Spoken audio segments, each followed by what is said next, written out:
stipulating now, because they are very well stipulated in these bills. And I was thanking Honorable Udo for speaking to the gallery, speaking to the people of Unyula to see that he is indeed a doctor who can speak good English.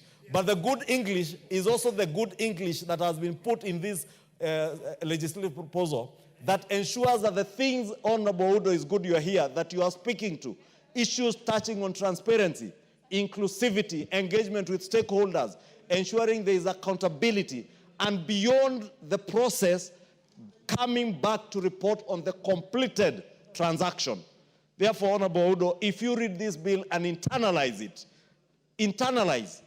because I have also seen there are also others who came here to just vote and walk out. And you know them. Yeah? Yes, you know them. But ask them what is contained in these legislative proposals. Ask the member for Kajiado North, for instance. Ask him what is in this bill. He has no idea. Ask him what was in the sessional paper. No idea. Yeah. So, Honorable Speaker, I am speaking to these issues because we are now in debate, second reading. Please take time and read the bill. Internalize it. See how well this bill has been processed by the committee. We deliberately, in the last parliament, separated from the Finance and National Planning Committee, the Committee on Public Debt and Privatization, so that we have diligent members of this House, diligent members like Honorable Shurie, Honorable Makali Mulu, and the other members like Honorable Makilap, who sit in this committee, Honorable Mboko Milemba, a seasoned member of this House. And this committee of very serious legislators has sat for long hours to ensure that this particular bill will pass not just the test of time, but also the constitutionality, so that it doesn't befall the fate that befell the 2023 Act, Honorable Speaker. And therefore, I just want to conclude by saying that this bill now provides a very clear review and appeals mechanism through the Privatization Appeals Board. And therefore, it's not enough to just come back and report on the completed transaction. If any Kenyan is dissatisfied with the manner in which a particular privatization is being carried out, they can appeal to the Appeals Board, Privatization Appeals Board, with the possibility also of further recourse to the High Court. And therefore, this further promotes fairness and accountability, the fairness and accountability that the Honorable Udo was speaking to. And I invite Honorable Udo and many of us to now support this privatization bill so that it becomes an act of parliament, so that it can guide us and shepherd us through the process of privatization. Because, Honorable Speaker, as I said, privatization is here with us and we can't run away from it. And I have heard the concerns of many people when we speak about privatization. Oh, we are selling state assets. We are selling our strategic investments. Honorable Owen Bayer spoke something in his local language that said, you use what you possess. Yes. Loosely translated from what we say in my community, I was saying, even as we say, Modu adagia borieria enayo, that you can only dispose of that goat that you own and that you have, Honorable Speaker. Therefore, when you have resources, and we are constrained in raising revenues in this country, Honorable Speaker.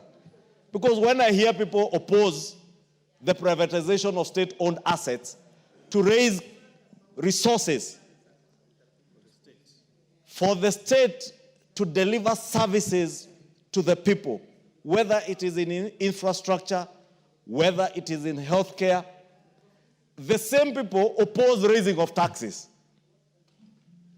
Then when they appear on TV stations, because they want to look intelligent, they say, oh, government must innovate new ways of raising money. Which are the new ways other than raising money from the capital markets? Which are the new ways other than privatization of such profitable companies? Because you do not sell that which is dead. You sell that which is alive. Even in your cowshed, Honorable Clive, you cannot sell your dying cows. You sell those that are strong, those that will fetch better prices in the market. Then they will help you to acquire new investments, new calves, healthier ones.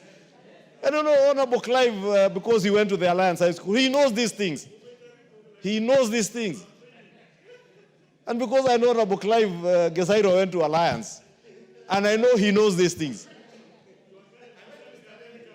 At times I look at him speaking elsewhere, and I wonder, Honorable Gesairo, because you know these things, and you know it is the right thing to do. It is the right thing to do for the country. It is the right thing to do for our constituents. Let us use privatization to raise money so that we do not overtax Kenyans. Because when you oppose privatization, when you oppose IPOs, you are telling government, go back and borrow, go back and raise taxes. Government is telling you today that we do not want to overtax Kenyans. We do not want to raise higher taxes. We do not want to raise our public debt. We want to utilize the resources that we have, Honorable Speaker. And you know, the savings that we have encouraged, and again, Honorable Speaker, it speaks to the issues that we are speaking about. About 6 years ago, when we amended the NSSF Act, to ensure that we encourage the savings culture, many people at that time opposed it, and you remember even people went to court. Today, we can see the benefits of having entrenched that savings culture in NSSF. When we talk about privatization today, we have an opportunity now for NSSF because they have resources that they have raised in the last 3 years that are equivalent double the resources that they raised over 60 years. Therefore, this is one strategic investor, NSSF, that can invest in our PPP model of financing infrastructure projects, that can invest in some of these companies that government is directly divesting from, because NSSF is an independent body corporate. NSSF is not the government of Kenya. Therefore, nothing stops NSSF from investing, for instance, in the IPO on Kenya Pipeline for NSSF to own another 25% of the pipeline. Nothing stops NSSF. And that is our money as Kenyans, money that we are saving for our old age. What better investment opportunity other than through this privatization, even for our other state-owned enterprises and other authorities like NSSF to invest in our own economy, Honorable Speaker. Honorable Speaker, let me not belabor, because this bill is largely a repetition of the 2023 Act with the corrections that have now constitutionalized the issues that the court had declared unconstitutional, and therefore beg to move and request the indomitable chair of the Privatization and Public Debt Committee, who has put in a lot of work together in this committee to ensure that this bill becomes a business to be considered before this House, to second this motion in agreement. I beg to move. Yeah, you will proceed. Thank you, Honorable Speaker. Honorable Speaker, I rise to second the motion on the Privatization Bill 2025 as moved by the Leader of Majority, the Honorable GACHAGUA. Honorable Speaker, this bill has undergone extensive and rigorous deliberations by both committees, the Public Debt and Privatization Committee and the Finance and National Planning Committee. Members devoted significant time and expertise to examine its provisions with the objective of ensuring that the proposed legal framework adequately responds to both present and future challenges while unlocking opportunities that a modernized privatization regime can deliver to our country. Honorable Speaker, allow me to highlight the key strengths of this bill. 1, enhanced public participation and inclusivity. This legislation is the product of one of the most comprehensive public participation exercises undertaken in recent years. The committees facilitated the submission of written memoranda and conducted stakeholder consultations across 25 counties, thereby ensuring that voices from diverse sectors and regions informed the proposed framework. We wish to appreciate your office and that of the Clerk of the National Assembly for the facilitation that made this exercise possible. 2, strengthen parliamentary oversight and transparency. The bill significantly enhances the role of the National Assembly in overseeing privatization. It stipulates that the privatization program and each proposed transaction relating to a state-owned enterprise must receive the express approval of this House. This provision entrenches accountability, transparency, and democratic legitimacy in the privatization process while safeguarding the public interest. 3, safeguards for stakeholders and efficient appeals mechanism. The bill institutionalizes avenues for various stakeholders, including employees, investors, and the wider public, to express their concerns and perspectives. In addition, it establishes an expedited and more efficient appeals mechanism, thereby promoting fairness, predictability, and investor confidence. 4, economic efficiency and unlocking idle assets. Honorable Speaker, our nation continues to shoulder the fiscal burden of underperforming state-owned enterprises. The passage of this bill will enable the efficient and effective privatization of entities whose productive and economic capacity is underutilized. In doing so, it will reallocate resources towards more productive uses, stimulate private sector investment, and foster economic competitiveness. 5, transparency, accountability, and market confidence. The bill sets out clear principles for privatization, anchoring the process on transparency, accountability, and public disclosure. This is vital for sustaining public trust and attracting both domestic and international investment capital. 6, introduction of a sunset clause for the privatization program. A particular progressive feature of this bill is the introduction of a 4-year sunset clause for each privatization program. This provision ensures that privatization transactions are implemented within a clear medium-term timeframe, aligned with the prevailing macroeconomic conditions. It provides certainty to the market, supports financial planning by investors, and reduces risk associated with long-term policy uncertainty. Honorable Speaker, in conclusion, I wish to record my sincere appreciation to the Leader of Majority, the co-chair of my co-chair, chairperson of the Departmental Committee on Finance and National Planning, for the spirit of collaboration that characterized our joint engagements. I equally extend gratitude to members of both committees whose diligence and commitment to robust scrutiny of the bill have culminated in the report before us today. With those remarks, Honorable Speaker, I beg to second and urge this Honorable House to support the passage of the Privatization Bill 2025. I thank you, Honorable Speaker.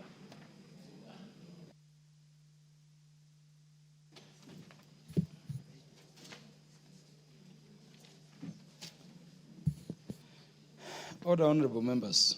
Honorable members, I now propose the question, the Privatization Bill, National Assembly Bill number 36 of 2025, be now read a second time. The Honorable Omboko Milemba. Thank you, the Almighty. Thank you, the Honorable Speaker, for this chance. And let me thank the movers of the bill. On privatization, Honorable Speaker, privatization is a process that is very vital for this country. And it comes from the fact that we have had state-owned enterprises, and there are many. Originally, they were called the parastatals. And they were created for a purpose. The purpose for which they were created, some of them has now outlived their existence. Majority of them were formed at independence when the country was also facing transition from the colonial government to self-independence. And Honorable Speaker, the country needed to balance the investments in different areas of the country away from that to create employment for the Kenyans who are there. And also the private sector was very weak and therefore could not invest in certain areas. And when they invested, Honorable Speaker, they did invest in areas that they thought were of great interest in terms of profiteering. But they avoided others. I'm happy we have been talking about the Kenya pipeline. That's one of the areas where at the independence, the private sector would not invest in because of lack of the immense capital required and at the same time, the interest by the private sector. But then along the way, Honorable Speaker, these investments have outlived the need for government to continue investing themselves. Some of them, if you remember, were as simple as just supermarkets like Uchumi, and others were simple like transport sector taxis when we used to have Kenatco, for those who remember. And some of them were as simple as just wholesaling businesses. But with time, the private sector has really increased and has actually gained capacity. And therefore, there's no real need of government continuing to compete with the private sector on sections or on businesses that otherwise can be done by the private sector better.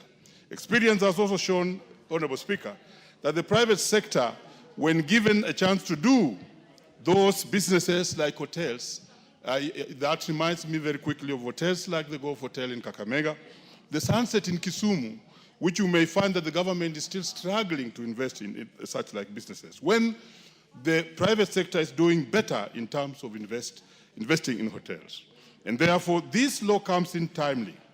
And the dangers that were associated with this law have been removed by the intense public participation that our committee did do insofar as the privatization is concerned. So one thing I want to be clear to Kenyans is that the process of privatization is with us and is a correct process which will actually offload the government of the burden of retaining issues like taxing people more in order to invest in these private enterprises that are no longer making profits, paying the workers who are those in private enterprises that do not make profits, and therefore actually putting pressure on the consolidated fund, which otherwise then have to make sure that these enterprises are paid, while at the same time increasing the wage bill, which otherwise would be reduced if we privatized these enterprises and therefore will be run by the private sector.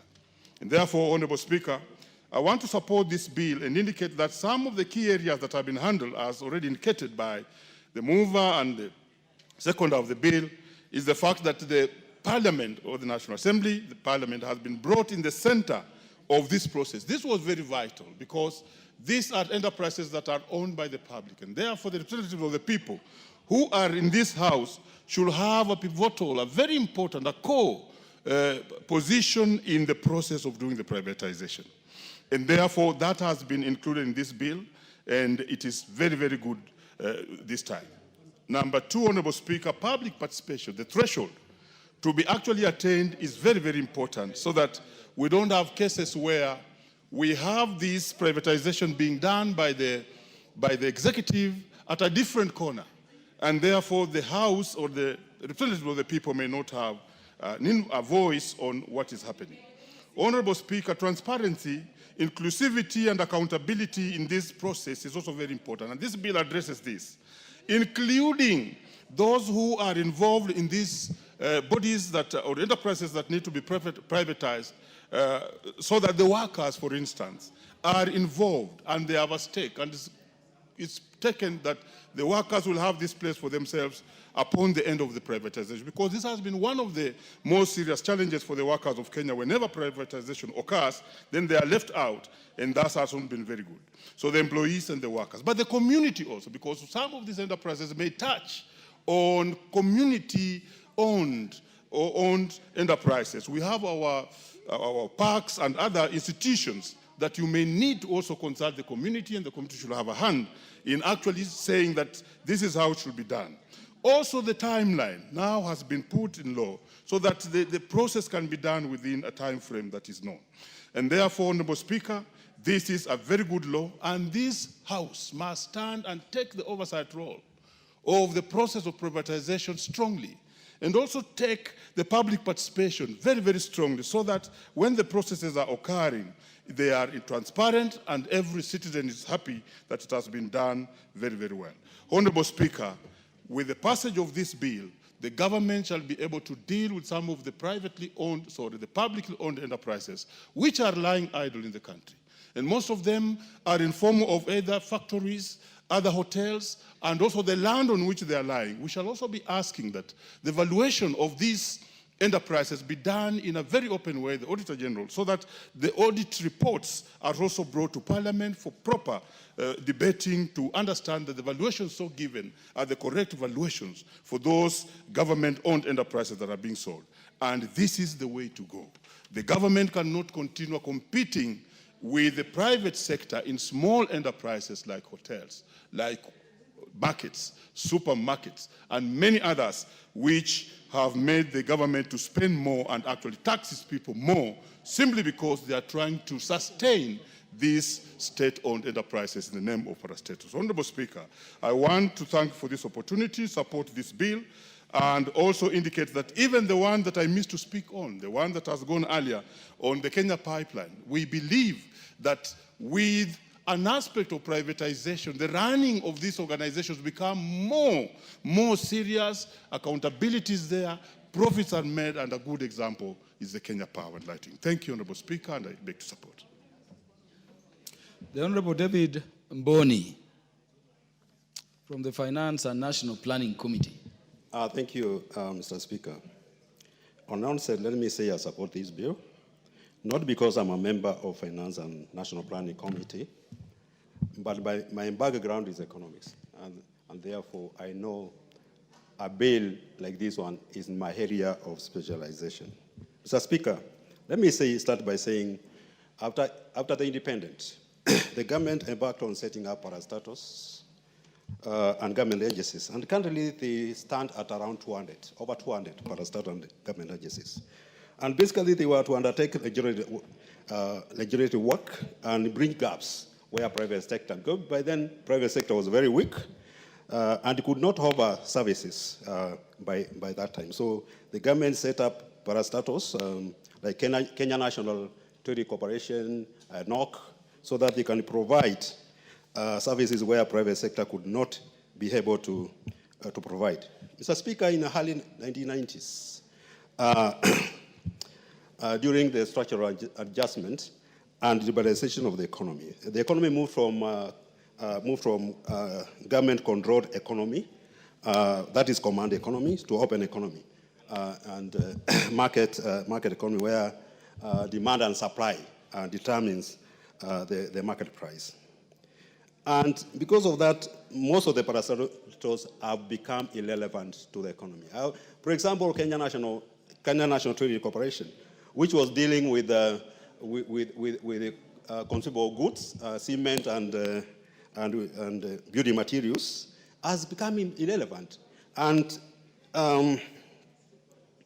most of the parastatals have become, they have faced mismanagement and corruption challenges. And they have become a big stress, a very big stress to the exchequer. The billions of shillings we are spending on this parastatal. In fact, I propose, even some of them we should even give them for free. Because if you are spending money on something which is broad bringing profit, you are making a loss on that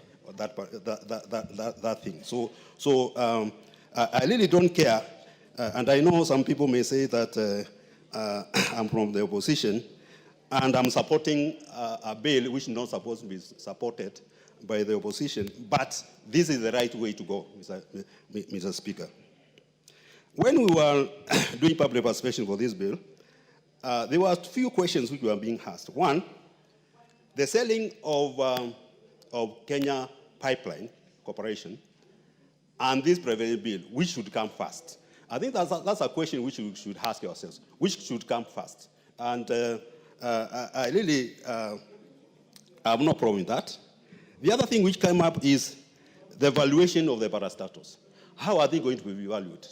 The Kenyans have no problem with the selling of these parastatus, but they fear the valuation, most of them may be undervalued, and they may end up in wrong hands. Even they were also questioning the methods of selling of the parastatus. Is it going to be transparent and accountable to the Kenyan people? But when you look at the bill, and the other thing they were questioning is, are Kenyans going to be given a chance to buy the parastatus? But when you look at the bill, it is addressing those concerns. Mr. Speaker, I know we have done privatization of some of the parastatus in this country, and there are success stories like Kenya Commercial Bank, that is a success story. Safaricom is a success story. Kengen is also a success story. But there are also unsuccessful stories like Kenya Airways. And in the recent years, we have spent a lot of money on Kenya Airways. And Mr. Speaker, the money we have spent, I think we need to look at the equity. If our equity as a government has increased in Kenya Airways. Mr. Speaker, This bill is trying to address the defects which were being addressed, which were not addressed in the Private Bill 2023, which was annulled by the court because of a simple thing like public participation, which we have actually conducted. Mr. Speaker, looking at the bill, clause 8, it establishes the privatization authority to steer the privatization agenda, and is going to be in charge of the privatization. And this is a very, very, very important thing, clause, because, Speaker, for the last 10 years, more than 10 years, we have not been able to sell any parastatal. And when you look at Nairobi Stock Exchange, has been somehow very, very, very dormant because we are not offloading some of these shares. And when you sell some of these parastatals, for example, we are going to get money from the exchequer, get money into the exchequer, and we are also going to save money from supporting this parastatal, which has amounted to a lot of stress to the exchequer. Clause 22 through 23 of the bill provides for the privatization program, by the Cabinet Secretary of National Treasury. And this program is supposed to be forwarded to Cabinet for approval and brought in National Assembly also for approval. In the program,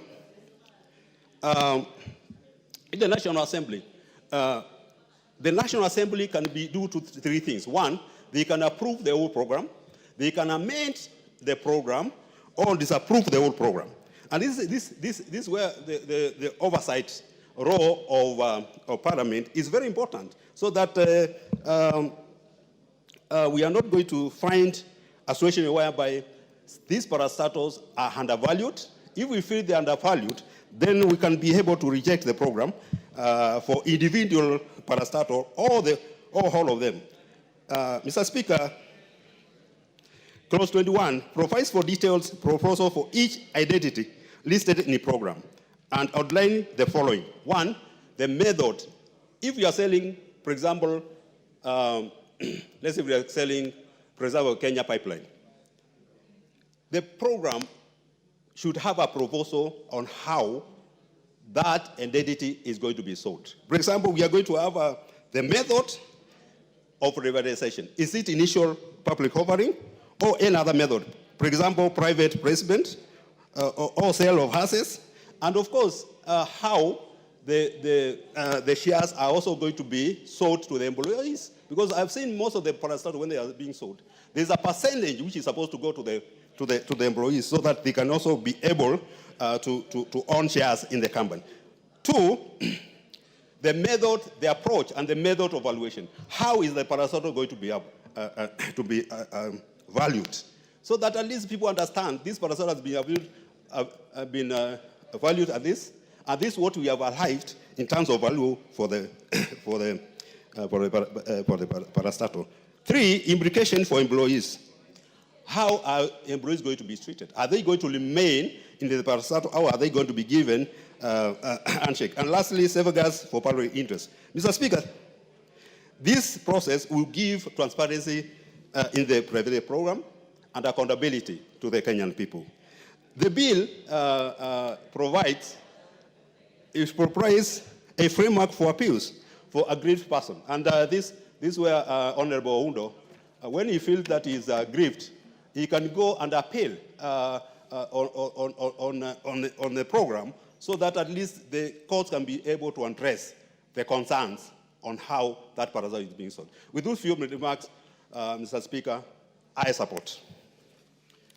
Honorable members, let me interrupt the proceedings a bit to welcome students and teachers from a school who are seated in our public gallery to observe proceedings.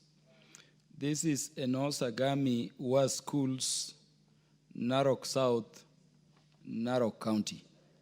They are welcome to the National Assembly to observe the proceedings during their learning tour, for this is the house where laws are made, where national government budget is made and where the executive, the national executive is oversighted from. You're welcome. The Honorable Makilap.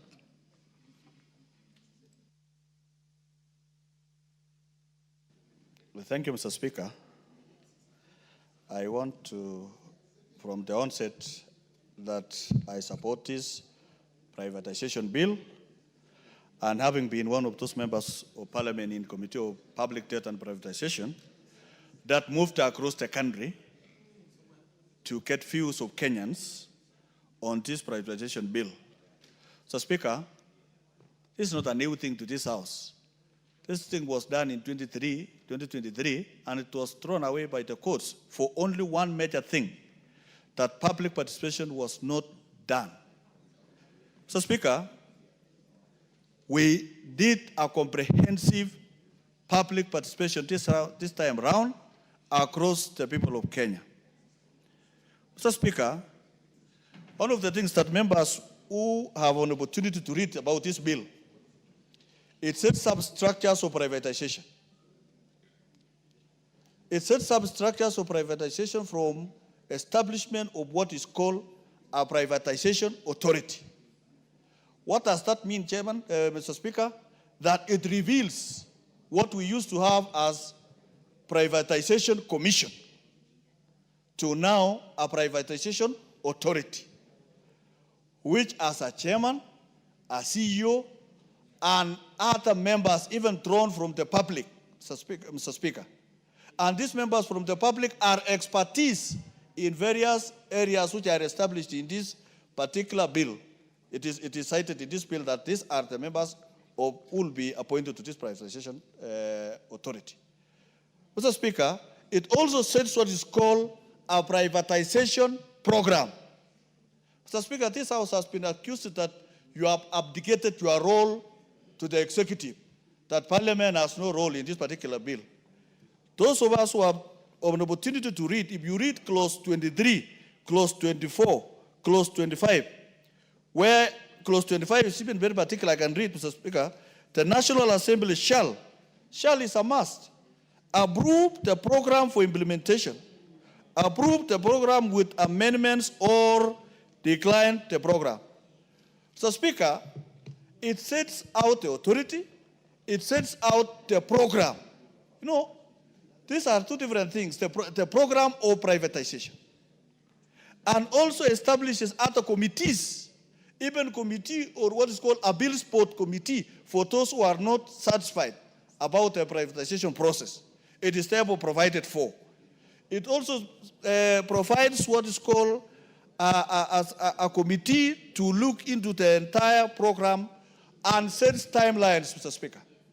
So, Speaker, this is very comprehensive. And during the third reading or during Committee of Supply, you realize what the people of Kenya said when we went around. In fact, the people of Kenya at some point were telling us, why do you want to sell everything? They thought this is a legal framework. It must be known in Kenya that this privatization bill is a legal framework that will continue to exist for many years, and it can always be amended as we move along, Mr. Speaker. So what does this mean? It means it repeals the Privatization Act of 2005.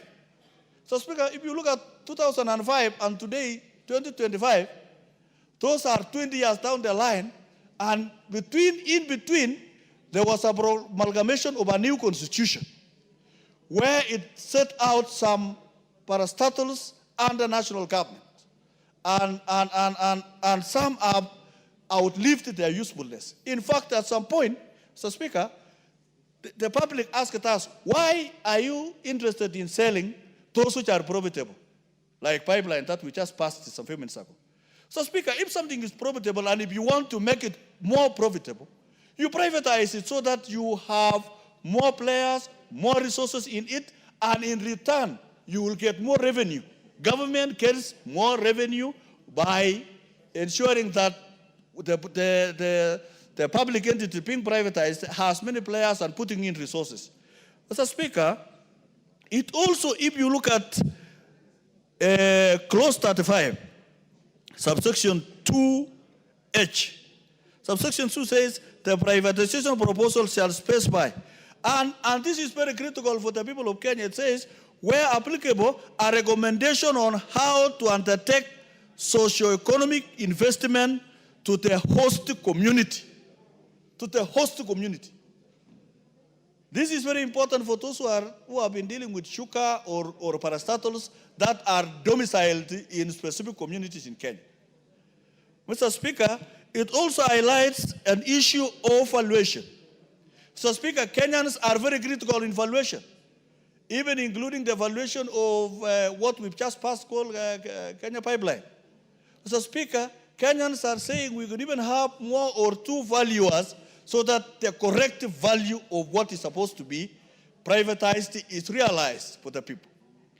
Kenyans are interested in security of those who are in those parastatals. And I want to encourage Kenyans and even inform them that even this one for Kenya Pipeline that we've just passed, you know, it will employ, when the Kenya Pipeline is expanded throughout the IPO, there will be many players, there will be many people to be recruited in it, and thus no one is going to lose his job.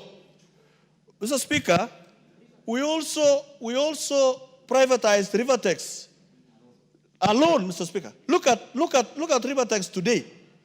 When I was in Finland, the Finnish people were running a program or a program of Privatex doing the process of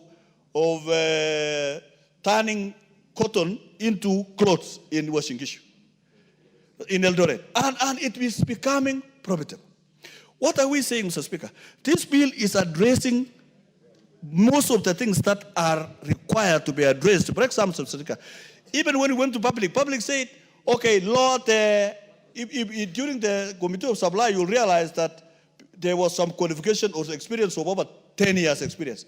And the youth in those places where we went, they say, okay, this thing is good, but reduce for us the number of, and you will see in our report as we move along.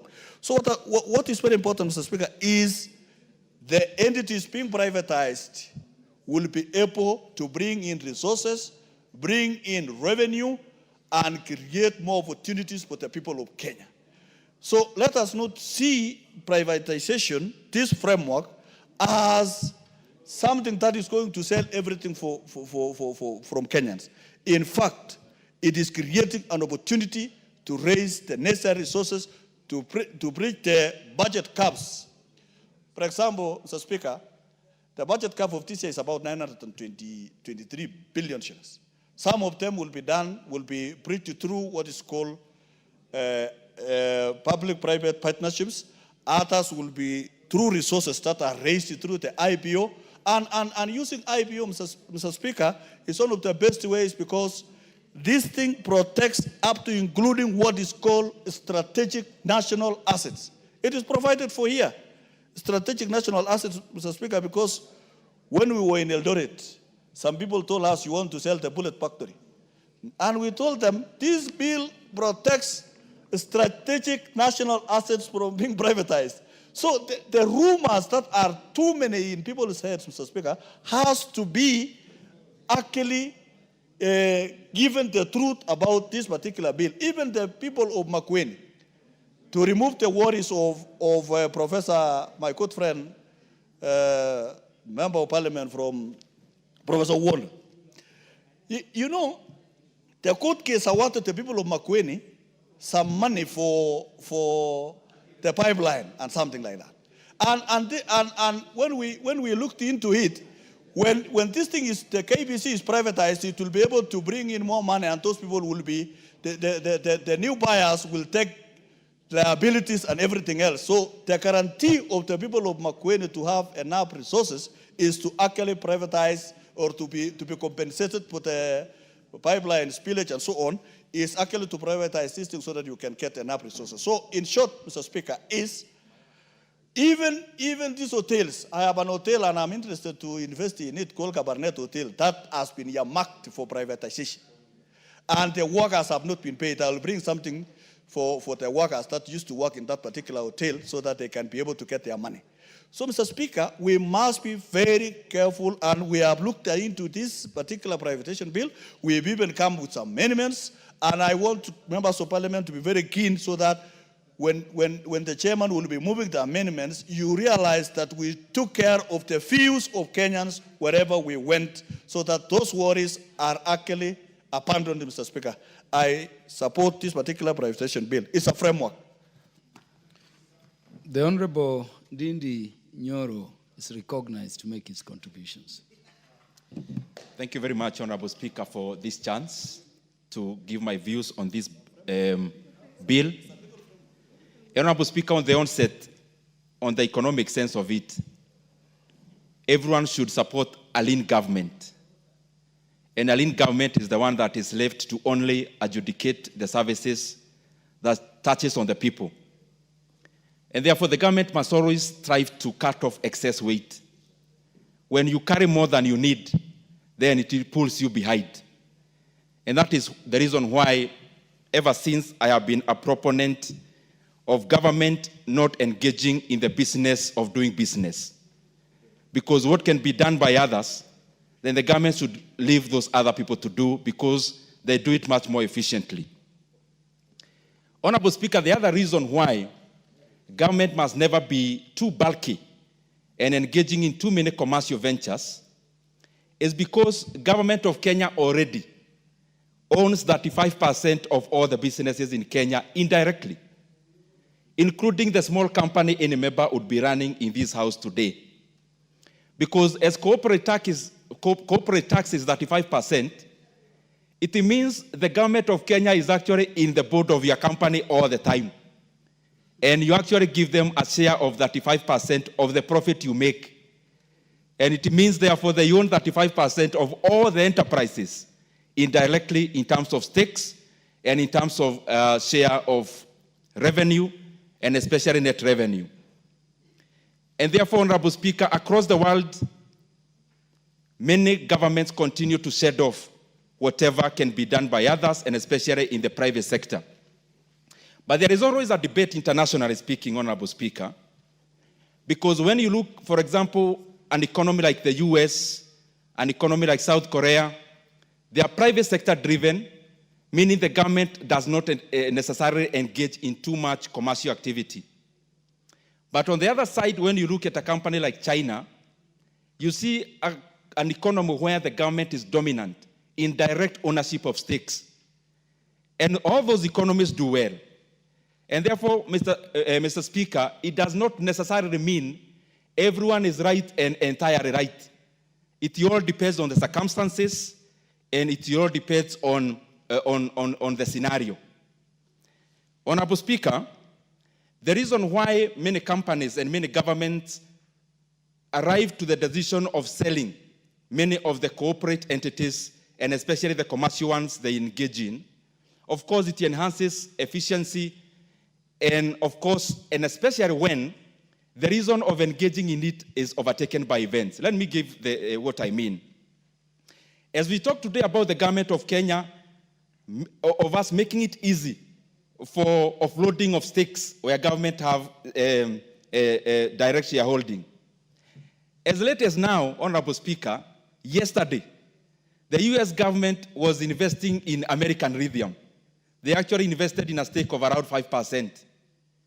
In the last 1 month, the US government actually invested $9 billion into Intel. Intel, which was previously a private company. Why? Investments in commercial entities when it comes to the sovereign must be guided on strategic decisions. Why are you engaging in that reason? The reason why you find in Kenya the oldest banks in Kenya, they are national banks in terms of they were previously owned by the state. It was because of the barrier of entry. The barrier of entry of starting a bank back then could only be managed by the sovereign, which is the country, or which is the government. But also the confidence. There are areas, for example, in banking around that time when it was a novelty, that no one could actually trust an individual person as an investor with their own money when they held ownership of the bank. And those are the reasons why we find, for example, National Bank, Kenya Commercial Bank, had to be started by government that time because of those reasons. But those reasons have been overtaken by events. And the reason why I say so, Honorable Speaker, there is a lot of inefficiency in government-controlled companies in sectors that are booming. Take, for example, Consolidated Bank. Consolidated Bank is over 98% owned by GOK in various forms. But if you look at a bank like Equity Bank is newer than Consolidated Bank. But Consolidated Bank is actually having now net capital as we talk now, when Equity Bank now have shareholders' funds of over 300 billion Kenya shillings, which is core capital. And their profitability, again, are very diverse. So those strategic decisions back then could not hold today. The strategic decision of the US government investing in a chip-making company in aid of AI in the name of Intel is a today agenda, and therefore it is relevant. The reason for the US government investing in American lithium yesterday for a stake of 5% and also taking some of the risks out of where they are mining lithium, Honorable Speaker, is also based on the current global economy, strategic decision making. And therefore, we must always audit and find what is it that is making strategic sense, what is it that is not making strategic sense, so that we can float as much as possible to the private sector to do what they know best. Honorable Speaker, let me talk about how we should spend the money. The previous agenda was about Kenya Pipeline. And Honorable Speaker, my take would be this. For any company that goes through a listing, through an IPO, we must always reserve around 5 to 10% of the proceeds to invest back in other entities, and especially in alternative ways of offering the same service. What do I mean? As we offload any company, then you must take this money, create a venture capital, and invest in other current growth kind of institutions around the same sector. Green energy, and any other thing around power sector, for example, or energy sector. So that as you offload this, you are incubating some others. So that you don't get a time when you've already offloaded your entire portfolio. Honorable Speaker, let me talk something about the current capital markets, because it's very important even for the agenda we had about Kenya Pipeline, and even this bill. Honorable Speaker, capital market is everything about international capital flow. The US, for example, capital markets in equity side alone is double the size of the US GDP. Because all the companies listed in the US, their valuation cumulatively is around 62 trillion US dollars. In the income sectors, in the fixed income side, it is over 55 trillion. What do I mean, Honorable Speaker? If you compare the same with our capital markets here, it is too small, Honorable Speaker. And therefore, we must make every effort to make it more bigger and attractive. But this is the catch, Honorable members. I am one of the people who would never actually vouch for the listing of Kenya Pipeline. And I'll give you a very practical reason. The current NSE in Kenya has been bearish this year, going up. But the companies listed are still grossly undervalued. And I can tell you without blinking of an eye, Honorable Speaker, this issue of Kenya Pipeline will bring a lot of excitement. Kenyans will buy in the IPO. But after the announcement of the financial results in February for the full year, the share company will collapse. And the share price will collapse. And this is the reason. The current investor in the NSC are not buying assets. They are buying revenue. They are buying the bottom line. What do I mean? Look, for example, a company like Kenya Power. Kenya Power has a valuation, the entire Kenya Power has only a valuation, a market cap of only 27 billion. The reason I use the name only is in comparative to the assets. It has assets of over 350 billion shillings. And it's a company that's making net revenues of 20 billion, but the valuation is 27 billion. Now, a company like Kenya Re, a company has net assets of over 51 billion, net assets. And the valuation in the market, Honorable Speaker, is 17 billion shillings. This company Kenyans will buy out of excitement, but after the announcement next year of the full year results, the share price will collapse. And that is why I am also fearing that the government may end up forcing NSSF and other provident funds to actually take part in this, because commercially it may not be viable for a logical investor. And that is why we need to draw the line, so that we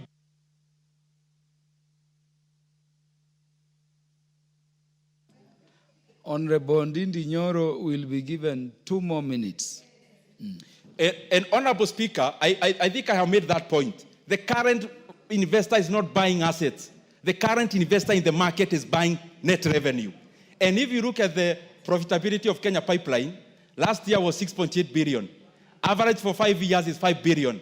An equivalent company in the NSC making a profit of 5 billion, including a bank, the valuation is not more than 35 billion. So that is the kind of valuation that investors are going to encounter as we come on next. The other thing is control. We fight government-owned entities, Honorable Speaker. Government owns 18% of KCB, but then control 100% of the board. That is one of the things that even the listing of the asset that will be listed should be captured. That the government cannot own 35% of an asset, then control 100% of the board. The other 65% should be given board positions. And if the government is giving the CEO, then the chairman should not be from the government, should be from the private sector. Honorable Speaker, the real valuation I was talking about, this is a topic I can talk about the whole day, Honorable Speaker. If you look at a company like Kengen, the valuation is around 55 billion. If you look at the peers in a place like Nigeria, like Geregu Power, Transcorp Power, doing the same and producing less, actually have the capacity of Kengen. The valuation is 200 billion respectively and 211 billion Kenya shillings if you convert from Naira. So what am I trying to say? Our market is not doing justice to valuations. And listing a company now may not suffice. Maybe a strategic investor. Unfortunately, strategic investor cannot work in an area like Kenya where we have a deficit in trust in government. Because if you do strategic investor, the high probability is that patronage will and the person on the other side of the table will actually be the one buying. The Honorable Catherine Omanyo. Thank you, Mr. Speaker. I support this bill fully because, first of all, public participation must be done because it involves public property. And anything that is owned by the public must extensively and intensively be looked into and supported fully by the public. And herein we have representatives of the people. Before it is now passed, we will be here as well. My question is, if any property is privatized, does it mean that the person taking over is carrying it to their homeland, is carrying it to China? No, it is still our property, but managed by people who can do it better, efficiently, more transparency, more transparent.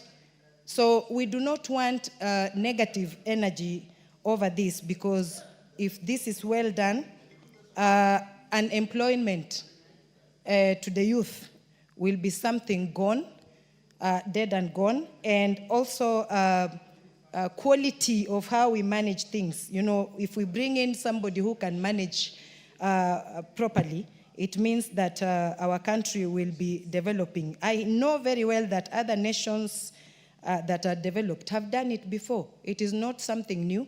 I saw it happen with Kengen, our Safaricom, and Safaricom is even one of the best example to put across.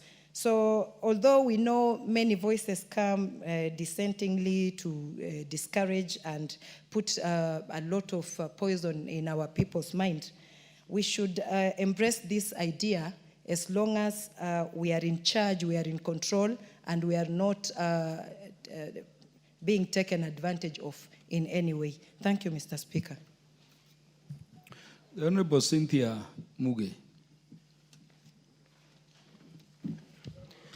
Thank you, Honorable Speaker, for the opportunity to contribute to this bill. I want to say that I support the provisions in this bill. Honorable Speaker, there have been so many questions since privatization set into this country when the idea came. And Honorable Speaker, some of the entities that went through privatization prior to this bill have had a thorough beating. Honorable Speaker, I looked at what happened to Rivertex recently, a few days ago, and there were a lot of gaps that I felt like they should have been addressed before the privatization decision was made. And some of those issues, Honorable Speaker, I appreciate because this bill has been able to look into them. It includes, and not limited to, Honorable Speaker, looking at the assets and even the liabilities that these companies have. And Honorable Speaker, it should be noted that, for example, Rivertex, the land that Rivertex sits on, and even Rivertex itself, is primarily owned by Moi University. Moi University, Honorable Speaker, you know the issues that has been going through. And when the privatization agreement was made, the amount of money that was being given as a proceed of the privatization of Rivertex was an amount of money, Honorable Speaker, that was undervalued. You cannot say that the land that Rivertex sits on, which is very prime in Eldoret, Honorable Speaker, goes for the amount that was paid as proceeds of that privatization. And Honorable Speaker, if that particular piece of land and even the investment in Rivertex had been valued properly, Moi University wouldn't be borrowing and begging the national government for a bailout for around 2 billion, Honorable Speaker. They would have been able to comfortably get the money from the privatization of Rivertex, and Rivertex goes ahead to be able to make profits and make sense economically in this country. And I appreciate this particular bill because it has been able to look at those particular matters. The other issue, Honorable Speaker, is the issue of human resource. The people, as we speak, that worked in Rivertex today, Honorable Speaker, are jobless as we speak today. And I am glad and happy that this particular bill is seeking to be able to undertake better public participation and be able to do more consultation so that we can be able to arrive at better decisions in regards to privatization of these particular entities, Honorable Speaker. Honorable Speaker, I appreciate and I support privatization because today, as we speak, Honorable Speaker, I read a Facebook post, and of course I have been able to listen to many things that are being said by the people, especially from Nandi. As we speak today, Honorable Speaker, KCC has not been able to pay farmers for 4 months. Honorable Speaker, this is an entity that does not miss or cannot be said that milk was not delivered to them. The milk was properly delivered to KCC, and the farmers have been able to invest in production of the milk. But Honorable Speaker, 4 months down the line, that particular farmer has not been paid. Why? Because of how KCC is being run. And Honorable Speaker, I feel like I wish I could carry KCC and put better management and prudent management and put some idea and agenda into their heads that this should be a farmer-centered entity, that you get the milk, you add value, and you pay the farmer on time. And Honorable Speaker, the more reason why I support this privatization and the bill that will be able to guide privatization is because of such issues, so that we can have the people who are actually bringing raw material into an entity get paid on time.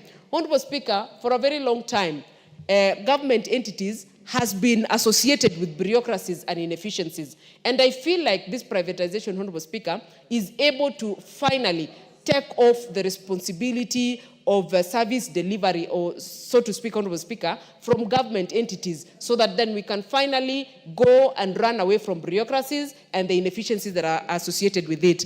Honorable Speaker, the things that we have in this country are of very high value. The problem that we have, Honorable Speaker, is the mentality. We are not commercially, we have not adopted a commercial model in many things that we run. And therefore, Honorable Speaker, I feel like this bill is finally going to lead this country and most of the entities that have been a burden and a baggage to this country, and especially the tight fiscal space, an opportunity to be able to offload it. And Honorable Speaker, I am more than happy to remove most of these entities from getting or requiring exchequer bailouts so that they can be able to go out there and be able to generate their own money. So, Honorable Speaker, I really appreciate the thought process that went into this bill so that we can finally properly guide privatization of the entities so that, one, we can achieve service delivery and we can be able to have a more efficient delivery of service to the people in Kenya, Honorable Speaker, and most importantly, be able to sort out especially the Kenyans that are providing raw materials for some of these entities to be able to run.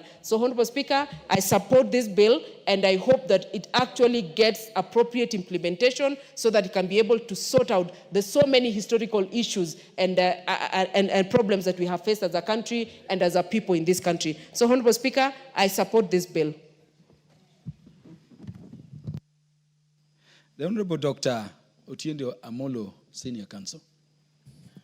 Thank you, Mr. Speaker. Mr. Speaker, I was hoping the wise man now taking your attention would listen to our contribution, because during a time like this, years back, he supported a similar bill which we passed despite our objection and ended up being nullified. But wisdom has no limit. But Mr. Speaker, on a serious note, I need your direction. I hope someone will tell the Honorable Ndindi Nyoro what I said. Mr. Speaker, before my time starts running, under the standing orders, once a bill has been moved and seconded, we are supposed to contribute, and the mover and the seconder are supposed to listen. So when they reply, they are able to address some of our concerns. From what I can see, there's the mover has just now appeared, and I like that. I think I should keep making these objections. The Honorable Dr. Otiende Amolo. Yes. This parliament, we listen to parliament from various places. Thank you. The mover was actually by and you're listening to every word. Thank you. So that now, applies. Mr. Speaker, may you direct that my time starts running now. Mr. Speaker, I support this bill with reservations. And I support it because it has many good provisions, but some provisions that require to be re-examined. It is my hope that either the committee has re-examined them and will be moving them, or will consider them during the committee of the whole House. Mr. Speaker, this is an improvement, but in my view, it is still not perfect. And I want to start with what has been said in terms of approval by Parliament. Mr. Speaker, if you look at Section 20, what Parliament submits is a program. It is the program, not the specific approval. And I want you to juxtapose Section 20 with Section 22 of the provisions and Section 26. Section 20 and 22, where Parliament received the privatization program. In Section 36, when it comes to the Cabinet receives the specific proposal for each, not the program. Section 36(1). And when you read 36(2), moving forward, the Cabinet then approves each specific unit for privatization, as opposed to Parliament, where we are given a whole program. It is therefore not entirely correct to say that under this bill, Parliament specifically approves the privatization. And in my opinion, that is wrong. Parliament should retain the discretion to approve the specific unit of privatization, not some overall program. Mr. Speaker, I then draw your attention to Section 23. In this section, you see that Parliament is restricted to 60 days. Parliament must approve within 60 days. I know of no other legislation, well, except the Constitution itself, that introduces similar provisions. And in this case, does not make any reference to when Parliament is on recess. Many times, they would have a proviso that time runs when Parliament is on session, not when it is on recess. But I see no such provision. Mr. Speaker, if you look at Section 32, it treats Kenyans and non-Kenyans alike.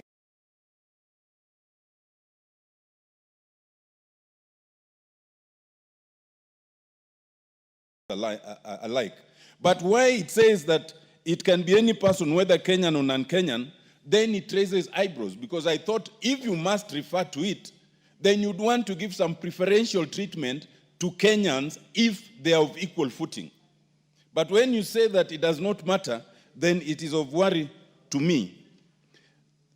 Coming back to Section 20, on public participation that was spoken about, you realize that under this bill, the public participation is actually done by the cabinet secretary, as opposed to where we have usually been, where it is Parliament that does public participation.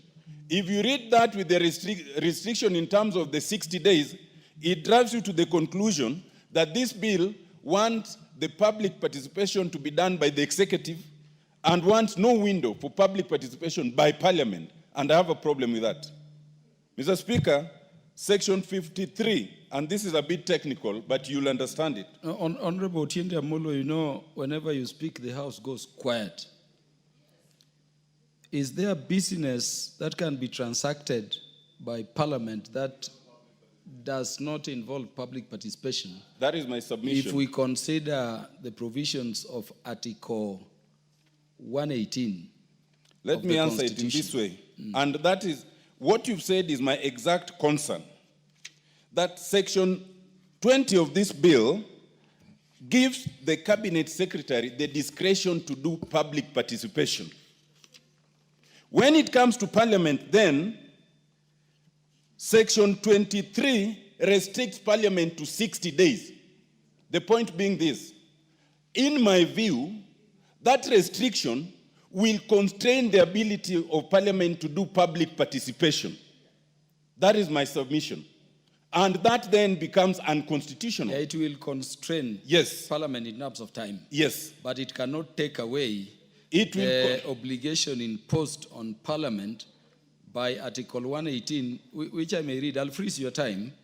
That Parliament shall conduct its business in an open manner, and its sittings and those of its committees shall be in public, and facilitate public participation and involvement in the legislative and other business of Parliament and its committees. So privatization at that level becomes other business of Parliament. Everything you've read amplifies my argument. Thank you. And this, it is in twofold. One, that while Section 20 provides an avenue for public participation expressly by the Cabinet Secretary, there is no corresponding section that expressly provides for public participation by Parliament. That's the first limb.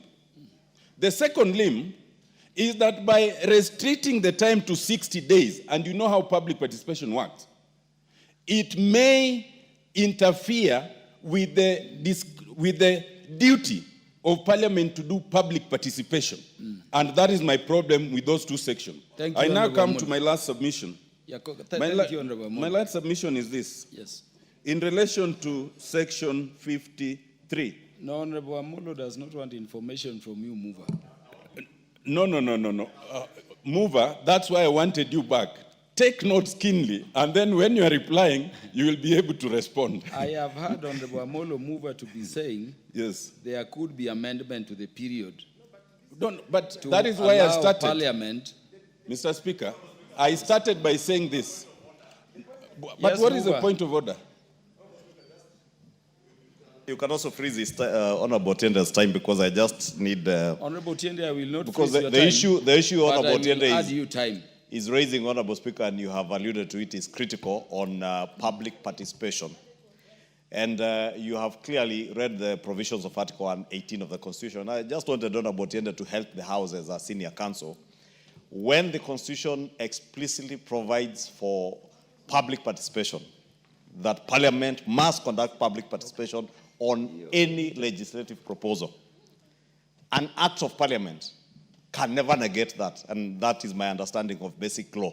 And I'm not a student of law. That's why I wanted Honorable Otiende to educate me and the House and Kenyans whether the absence of that explicit provision in this statute or this proposed statute negates that which is provided for in the Constitution. Because my understanding, Honorable Speaker, from what you are saying, is that it does not negate, and Parliament will be obligated, as we do with all other legislative proposals, to carry out public participation. Just that clarification. Honorable Otiende Amolo, because you are in the committee of experts only, otherwise you owe the mover no obligation of education. Yes, indeed. Yes, so proceed. Indeed. And you know, indeed, Mr. Speaker, we allow the mover that discretion, but that is not a point of order. That is a point of argument. But let me now then explain what the problem is. Slowly. Two things, Mr. Speaker. One is that because the Constitution provides for public participation, you may not need to expressly provide for it. But then the question is, why then expressly provide for public participation by the Cabinet Secretary? And public participation is required not just by Parliament, it is required by all organs. So because the Constitution does not require it, why would you provide for the Cabinet Secretary and not for Parliament? That's the first problem I have. But the next problem I have is the time constraint. Because Parliament should be left the discretion to do sufficient public participation, when you constrain its time to 60 days, then you might actually be constraining that duty. And that is my problem. So if you ask, just so that I answer. Honorable Amolo, you are understood. Yes. In fact, you are saying the same thing with the mover, except you are speaking at cross purposes. Yes, because the mover is saying... I'm educating in law. Yes. The mover is saying, if I understood the mover well, that while least public participation is provided for in Article 10 as a national value, the Constitution specifically mentions it for Parliament, but does not for the executive. And so the mover is saying for the executive, the bill may need to propose it specifically, but for Parliament, according to him, the bill does not, because Article 118 already does so. And it's wrong. But that does not take away your power to amend and to make it better. And here, Mr. Speaker, the mover is wrong, and that's what I'm trying to explain. But I may need a whole day to explain this. My whole point is, to constrain Parliament to 60 days is a constraint on the duty of public participation. And we would do better to remove that time constraint. In very simple parlance, that's what I'm saying. But let me now come to my last point, Mr. Speaker, and this is a little technical, and I would not blame the committee for this, Section 53, where we establish an appeals board. Now, the design is good because you start with a review, then appeal to the appeals board, then to the High Court. You will add, Honorable Amolo, how long do you need? 2 minutes. Yeah, I will add you 3 because of my own interventions also. Thank you. The only technicality, and this is beyond this act, is to advise the committee that as we speak, there's a decision of the High Court, of the Court of Appeal, that moves all these tribunals to the judiciary. And in that context, to establish a tribunal whose appointment is entirely by the President and the Cabinet Secretary is one that might require re-examination.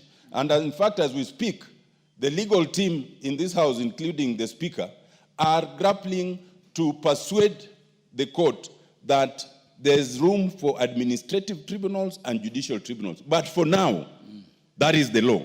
And therefore, as framed, Section 53 may be in danger of being unconstitutional. Lastly, Mr. Speaker, we must ask,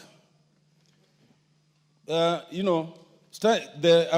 order paper number 13, which I think was a supplementary order paper, and the leader and the House business owe us an explanation. When we looked at the order paper this morning, order paper number 13 was not about privatization. And some of us did not come to the House for that reason.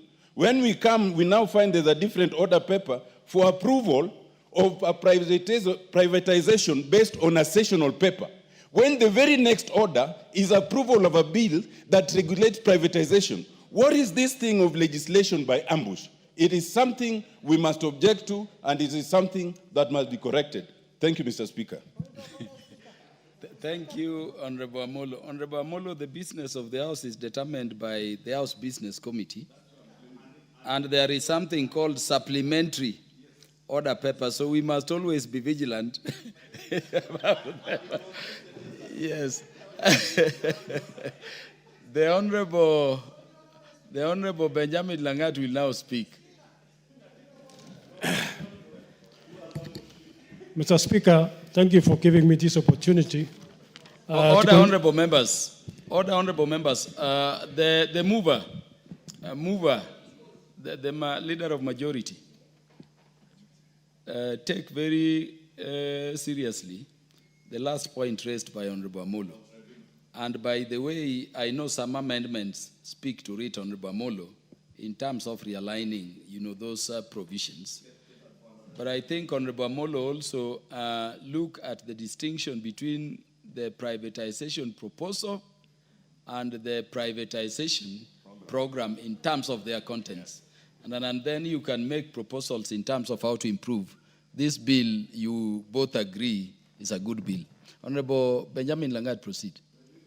Thank you very much, Mr. Speaker, for giving me this opportunity to contribute to this bill.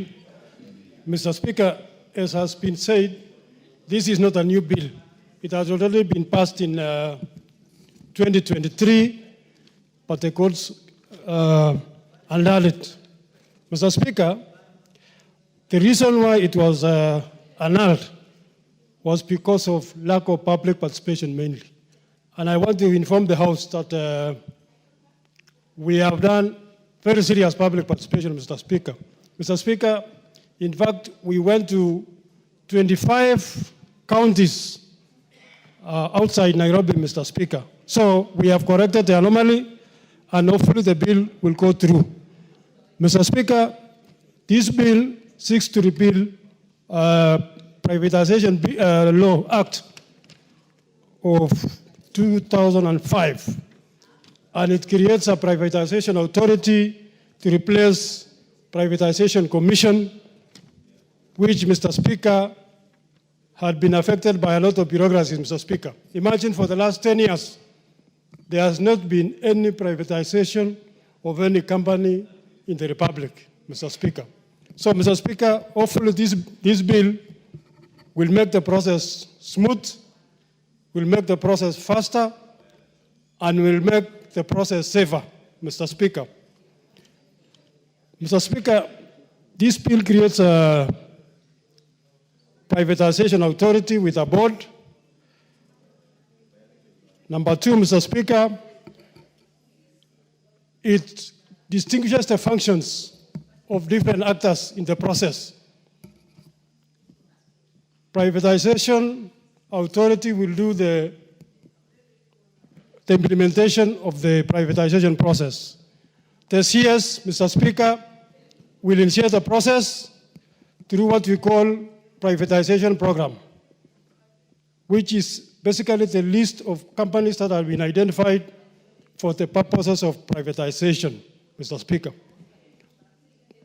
The bill also sets the fact that the CS will take the bill to Cabinet for approval, the program to Cabinet for approval, then it will be brought to Parliament for approval.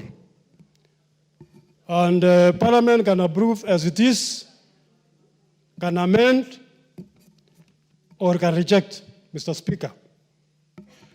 If Parliament approves with amendments, then the Cabinet Secretary will have to publish a fresh list under the program. Mr. Speaker,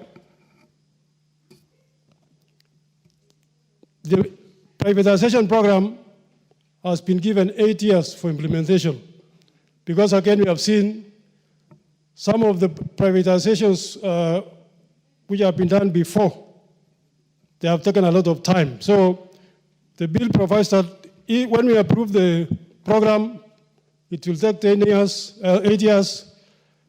If some of them have not been privatized, then it will be brought back to Parliament. 3, Mr. Speaker, the privatization authority will then prepare what we call privatization proposal, which then lists the values of companies, individual companies, Mr. Speaker, and all the details for privatization. So, Mr. Speaker, I support the bill. Honorable Marianne Keitany, don't run far from your Thank you, Honorable Speaker. I stand to support the bill that is before us on the privatization amendments.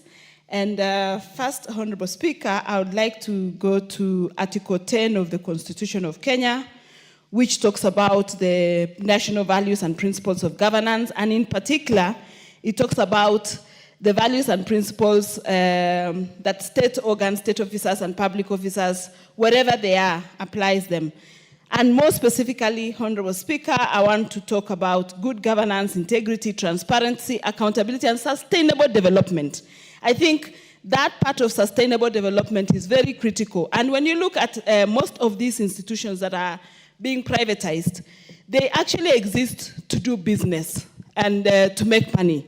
And if you see the role of government is to give people sustainable development, good governance, give them human dignity, you give them equity, social justice, and where a business exists to make money or to do business, then, and it is competing with the need for a government to provide services just for development, sustainable development, then you find that both of these will go in conflict. A case in point, for example, is KenGen, for example. KenGen provides a strategic resource, which is the provision of electricity in the value chain of electricity. And before it was privatized, for example, you find that a lot of government procedures, for example, procurement procedures, recruitment procedures, and all those procedures, which in essence exist because there needs to be equity when government is providing services, go and interfere with the value or the processes within which these companies or a company like that was there to do, which was to make money or to do business.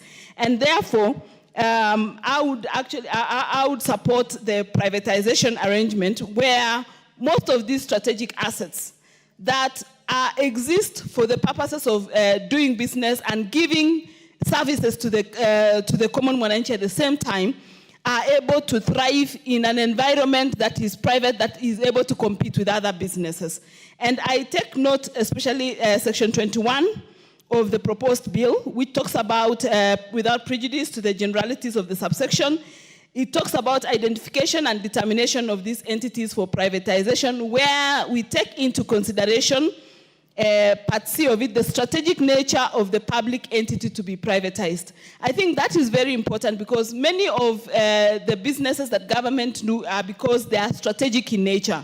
But however strategic in nature they are, I think we need to balance the issue of strategic nature in it and the business that it is going to provide. The case in point is the privatization of Kenya Pipeline, like we just concluded, or the one that we just talked about. And you realize that whereas Kenya Pipeline gives a strategic business, which is to transport oil or fuel that we use, that is a much needed commodity, it is a service that it is not monopolistic in nature because after the transportation, the actual marketing and selling are done by private sector. So by privatizing that particular company, you will not have created a monopolistic nature which actually gets a country to be stuck in the process, because you find that even the same oil can also be transported by road, and it is currently done even by private entities or private companies which can compete with a pipeline. So therefore, the strategic nature of the public entity to be privatized, I like that it has been put in the bill, because that is one of the considerations that the minister or the cabinet secretary will consider while looking at what items or what entities to be privatized. And I would love a situation where most of government entities, especially where they do a business, to actually get out of being regulated and managed by government, because then the business nature of it is not considered. Because many times we would love to look at what Article 10 provides vis-a-vis what the business entails, and many a times the government would prioritize what Article 10 provides in the Constitution at the expense of business. And that is the reason why you find many businesses that are government-owned and government-run when they compete with the private sector, you find that they don't make profits, they don't succeed, whereas the private sector businesses are succeeding because they are there to make business. An example, again, I want to give is the Portland Cement, which is partly government, partly private. It is competing in the sector with other private entities, and you find those private entities reporting very huge profits as compared to the publicly or government or entities that have government stake in it, because of the procedures that they are put forth, that they are told they must procure using certain procedures, they must hire using certain procedures, at the expense of actually looking for the right value or the right personnel that they would have required to do the business. The other thing under this same act is the need to reduce budget drain on government resources. You find many of these entities, some of them are run down to a point where the exchequer, when Chico's money has to come in through and through to come and support these entities, which would have otherwise stood on their own and run the businesses on their own. And why is because, again, of those procedural issues that come with running a government entity. So I would want to support the act, the privatization bill that is before us, and say that once this is done and it is an act of parliament, I think many other institutions that are profitable in nature, even today, be considered for privatization, because privatizing a profitable entity helps government get better value for what it is that it is privatizing, as opposed to privatizing an entity that is struggling, that is not moving anywhere. I'd want to give a last example of Rivertex. Rivertex is a company that was started off as a private company. At some point, it went down, it collapsed. And later, it was revived by government. And even now, after revival by government, it is struggling. It is barely opening its doors because of the many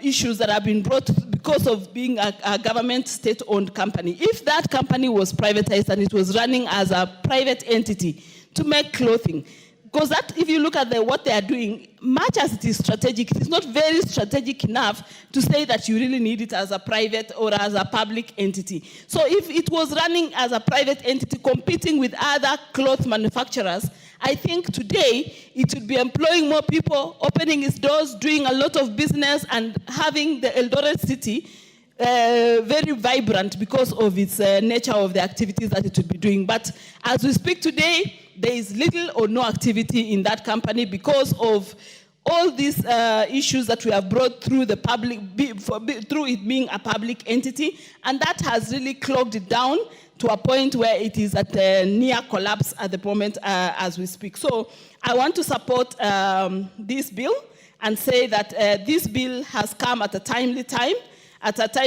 because many of the entities that government runs, or many public entities that government run, ideally really should be entities that should be privately run, competing with other private entities, giving the best service to the people of Kenya. Because again, when we have a public entity which does not have any competition, you find that you will get it, either you get that service or no service. But when there is many companies competing, doing the same business, you get the best out of those, because you have a choice as a Kenyan as to which service or which goods to go for, because they will have competitively been procured and competitively been serviced. And further to that is that all these companies are regulated in various acts of parliament, which then takes care of the consumer, it takes care of the Kenyan public, whether they are operating in public or whether they are operating as a private entity, because they will have to conform to acts and legislations that exist in this country. I thank you, Honorable Speaker, and I support.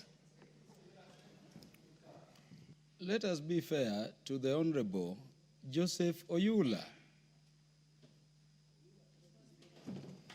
And Honorable Joseph Oyula will be followed by the MP for Tetu.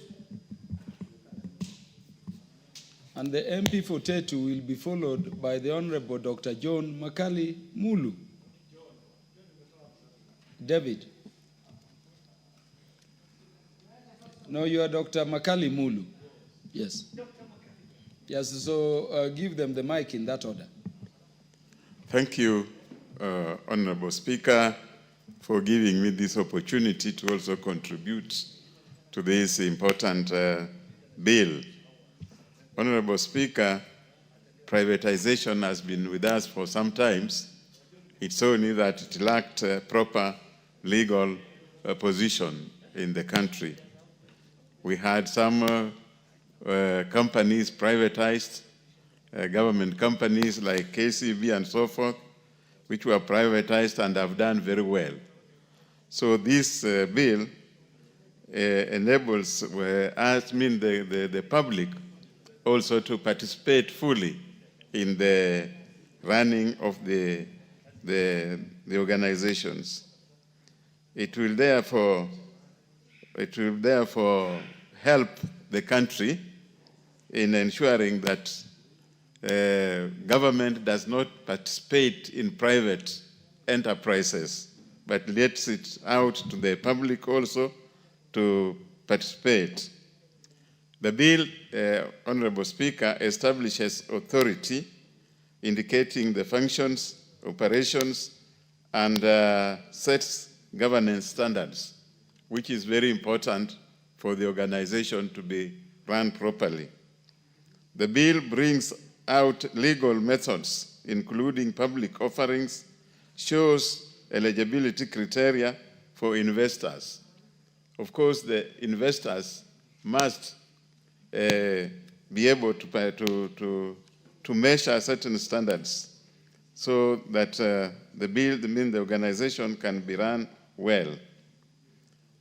Honorable Speaker, privatization alters ownership of assets built through taxpayers' money. The taxpayers' money have been used in building the organization. Now, when we do the privatization, we alter the ownership. We ensure that government takes little control of the running of the organization. Privatization, Honorable Speaker, enables the government, the running of the organizations that have been hit hard by decision making to be able to decide upon well so that the business can be done without much problems. The bill is not just about selling assets, Honorable Speaker. The bill is about redefining the relationship between government, citizens, and the economy. If the organization can be more economical under a different hand, Honorable Speaker, then it will create more, it will raise more revenue for the public. The privatization, therefore, ensures that organizations that can be run independently from government participation are properly organized. Honorable Speaker, we have seen what privatization has done in the past. Like the organizations I've mentioned, they used not to be well run. But after the privatization exercise, Honorable Speaker, you can see KCB is now a large organization. Although in some areas privatization also did not help much. Like, say, Mumias Sugar Company, which was privatized through IPO, but later on lost control and started making losses. But all in all, Honorable Speaker, privatization will enable the country to raise more revenue because of the good management that is expected from the running of the company. Mr. Speaker, privatization bill should be supported.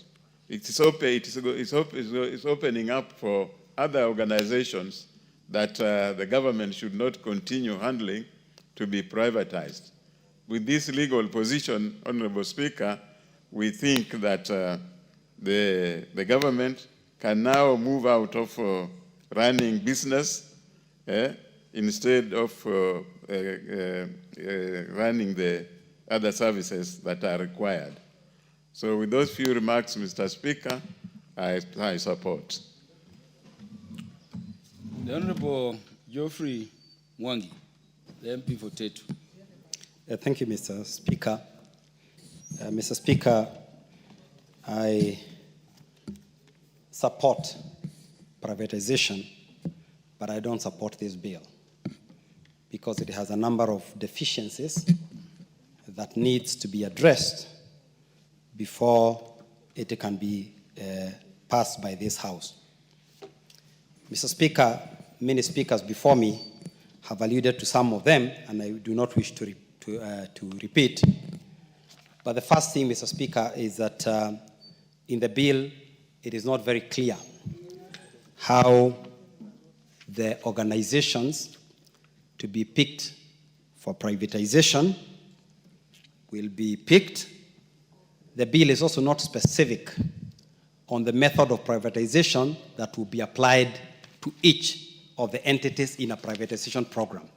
The bill obviously envisages 3 methods of privatization, but it is very clear that as we bring to this House and says we want to privatize organization X, the privatization authority, the cabinet secretary should have communicated to this House clearly which method will be adopted. Because, Mr. Speaker, we have to prevent against ambush, where we come as a House and say we are okay to privatize organization X. Then tomorrow morning, it is handed over to Adani through some sort of sale by tender or through some sort of private arrangement. So that is one, Mr. Speaker. Mr. Speaker, the second one is that if you look at section 21 of this bill, and especially subsection 2, part C and part D, there are very good provisions that have been provided there as to the reasons or the considerations that the cabinet secretary should take to allow an organization to be privatized. But, Mr. Speaker, if we were to apply those rules, even regarding the privatization that we have just passed, or the session of paper that we have just passed for Kenya Pipeline, that session of paper would fall on its belly. The reason being, the Act here says that the Cabinet Secretary shall consider the strategic nature of the public entity to be privatized and the need to avoid a privatization that may result into an unregulated monopoly. What we have just passed this afternoon for KPC is just exactly these 2 issues. We have given away a strategic asset, and Mr. Speaker, it is not fair to sell the family silver to settle grocery bills. We understand the urgency to pay these pending bills, but we cannot sell a strategic national asset like Kenya Pipeline just to pay grocery bills. Just like, Mr. Speaker, you cannot slaughter the family cow just to provide family with dinner. That is not very clever. So, Mr. Speaker, the other thing is that we may end up with an unregulated monopoly. Because as much as we are saying that the government under KPC will have 35%, we don't know whether the rest of the 65% over time is going to be accumulated by some wealthy foreign investor who will just but have full control, of this organization. Mr. Speaker, I also note section 29, and this has been raised by Honorable Tiende Omoro, that the privatization authority has been given a whole 8 years to finalize a privatization, but Parliament has only been given 60 days. So again, I would like just there to buttress the importance of, adding more time. Under section 31, 32, Mr. Speaker, I see some inconsistencies between the words privatization program, which I believe is a list of organizations that are due for privatization, and the word privatization, which I believe here talks about a specific privatization of an entity. So again, Mr. Speaker, we need to be, there's inconsistency in the words used, in part 4. So we either remove the word program so that the cabinet secretary presents to this House privatization, not a program, a specific organization for which he has determined is due for privatization, and he can bring many of them in a batch. He can bring this organization and this organization and bring all of them in a batch, for consideration, by Parliament. Mr. Speaker, if you look at, for example, just what we have passed here this afternoon, Mr. Speaker, and I would like to talk a little bit about Kenya Pipeline, because I really wanted an opportunity to speak about this, and I'm not trying to go back to debate, but obviously the bill was very hurriedly passed, and I believe at the behest of some other voice that came from somewhere where debate was curtailed unnecessarily. But Mr. Speaker, if you look at the issue of Kenya Pipeline, being a strategic asset, being a security asset, why are we rushing? We have so many dry cows, Mr. Speaker, if I may call them that, like Kenya Pyrethrum Board, people like Rivertex, who, Mr. Speaker, we can prioritize in privatization. Kenya Pipeline still pays a dividend. Kenya Pipeline is a strategic national asset. If today the Turkish investors or any other foreign investors who may buy this organization decide to deny the whole country fuel, Mr. Speaker, what are we going to do? So it is very, very important, Mr. Speaker, that as we go into this IPO, we are very careful. Also, Mr. Speaker, in a lot of these IPOs, if you look at the status of the country, people have no money. Kenyans are struggling to put food on the table. Who is going to participate, Mr. Speaker? It is going to be foreigners, and basically all we are doing is to give our strategic national assets, to foreigners. So, Mr. Speaker, what about the guarantee that the employees of these organizations, because again, if you look at all these bills, these items are silent. Will they be guaranteed of their security? So I see this whole Kenya Pipeline session of paper and this again privatization bill just as another poor bidding by this House for the executive to pass the laws that will end up not being in the strategic interest and good of this country. So, Mr. Speaker, with those remarks, I support privatization, but I oppose this poorly scripted bill. Thank you. Thank you. The Honorable Dr. Makali Mulu. And let me apologize, I confused you with John Makali, Honorable John Makali. Yes. Yeah, thank you so much, Honorable Speaker. Honorable Speaker, you are not the first one to do it. At some point, I've actually suffered because of the two names. We have Johnny Makali and we have Makali Mulu. And I remember when we were doing the finance bill, there was that confusion that Makali Mulu had voted yes for the finance bill. Basically because they saw the name Makali, they never bothered to check the second name. But there's no problem, Honorable Speaker. Honorable Speaker, let me also thank you for this opportunity as I make my contribution to this important bill. Honorable Speaker, this bill is very important, and from where I sit, this bill should have actually been passed by this House many, many years ago. Why am I saying so? Honorable Speaker, this House and this country has passed many laws which allowed creation of some of these parastatals. And Honorable Speaker, if you look at the number of parastatals we have in this country, they are actually very many. And basically, you'd have three categories of parastatals. We'll have some which are commercial in nature, and the expectation is they should be generating money for the government so that they create wealth for this country, they increase our revenue collection, and all what comes with wealth creation, Honorable Speaker. The second category is what I would call social parastatals, ones which serve social interests.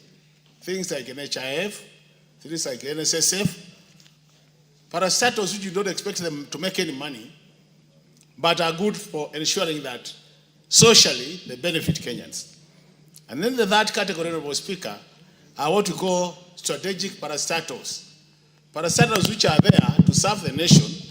They may not be making money for the country, but at the same time they are not serving social interests, Honorable Speaker. These are parastatals like what we have been saying always about Kenya Airways, where even though it is loss-making, but we continue supporting it as a country. And I would also categorize Kenya Pipeline into that, Honorable Speaker. Parastatals which are critical for the country, and more so for the security of the country, Honorable Speaker. Honorable Speaker, looking at this bill, and without repeating what my colleagues have said, there are some clauses in this bill which are quite critical. And one of them is the clause of public participation, Honorable Speaker. And I wanted to revisit the issue of public participation, and more so, the one which is going to be initiated by Parliament, Honorable Speaker. You know, Honorable Speaker, Kenyans would expect Parliament to be very effective in carrying out public participation. And this is basically, Honorable Speaker, because this is the only assembly which represents Kenya, all corners of this country. And the expectation is that as a House, whatever we pass here should be for public interest, Honorable Speaker. So the issues raised by Omoro Atieno and the Honorable Member for Teto, Honorable Speaker, are issues which you need to revisit. And when we go to the third reading of this bill, we must make sure that we get them right. The second important issue, Honorable Speaker, is the issue of the principle of transparency and accountability in this bill, Honorable Speaker.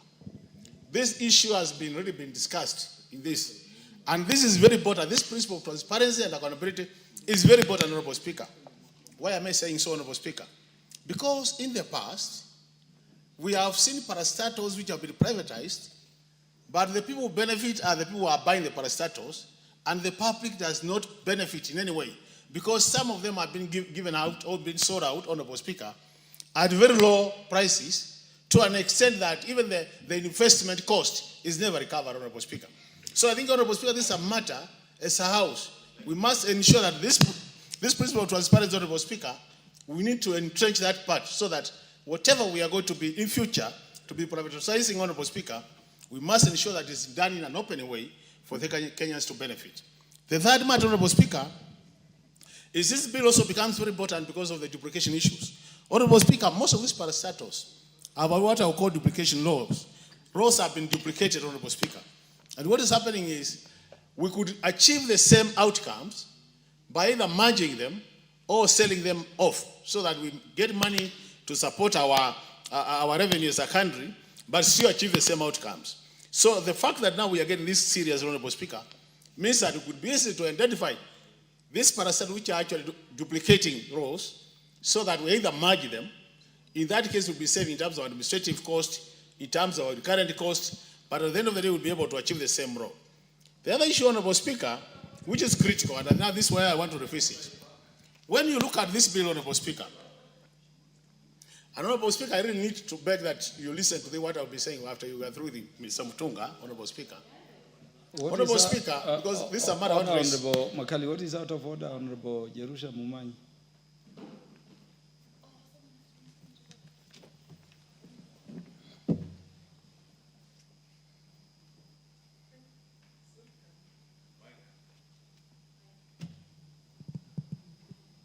Thank you, Honorable Speaker. I stand on a point of order 95 in view of what was communicated by the Speaker, that we have an adjournment motion at exactly 6, if the mover can be called to reply. Just take back your seat. Honorable Makali Mulu, by way of practice, will conclude first. Then I'll remit your request to the House for decision. Honorable Makali Mulu, proceed. Honorable Speaker. Honorable Speaker, now it's unfortunate. The honorable members interfered with my flow of thoughts, but let me revisit. Now, what I was saying, Honorable Speaker, is I was saying, Honorable Speaker, and I really want the majority leader to listen to this. Honorable Speaker, we are discussing the privatization bill now. Just about 2 hours ago, we passed the privatization of the Kenya pipeline. The session of paper. How I wish we had done it the other way around. How I wish we had done it the other way around. Why am I saying that, Honorable Speaker? I'm saying this because, Honorable Speaker, when you look at this bill, it adds a lot of value to the process of privatization of public entities. And if it adds value to that process, Honorable Speaker, the country would have gained more by ensuring that we have this as a law, this bill is an act of parliament, and then we subject this process to this act. I'm telling you, Kenyans will have benefited much.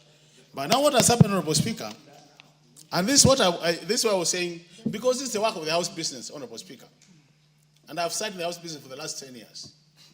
I know subliminally order papers are allowed, but Honorable Speaker, as a ranking member in this House, I would have expected such a grave matter as selling Kenya Pipeline to have been taken through a process which does not leave any doubt to Kenyans that there are any undercurrents in the process.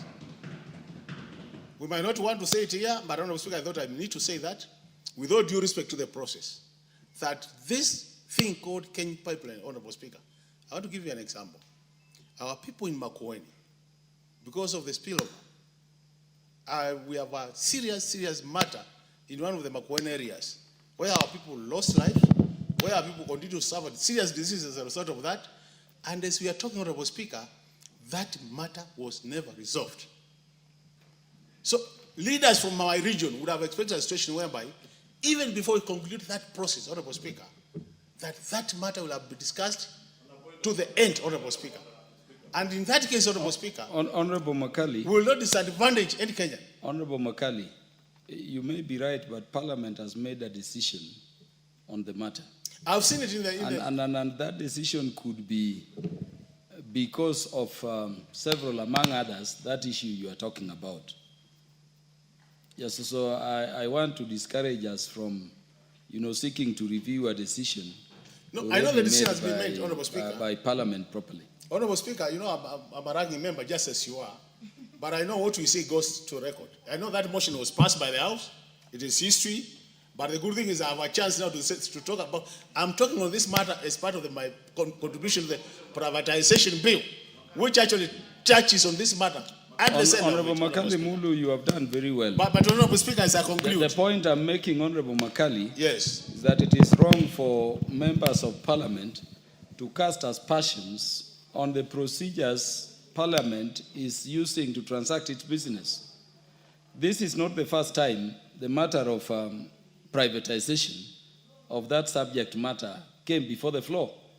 You remember even before recess, it was on the floor. By the way, I remember... And you know, Honorable Makali, that the House Business Committee, I don't know whether it is in the standing orders, but by practice meets around noon.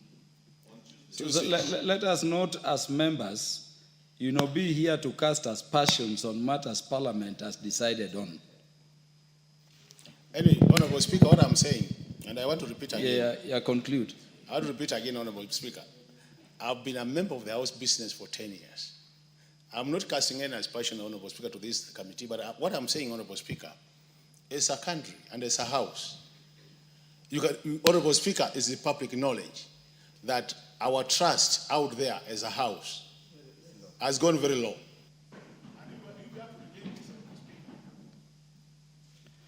So your time is up, Honorable.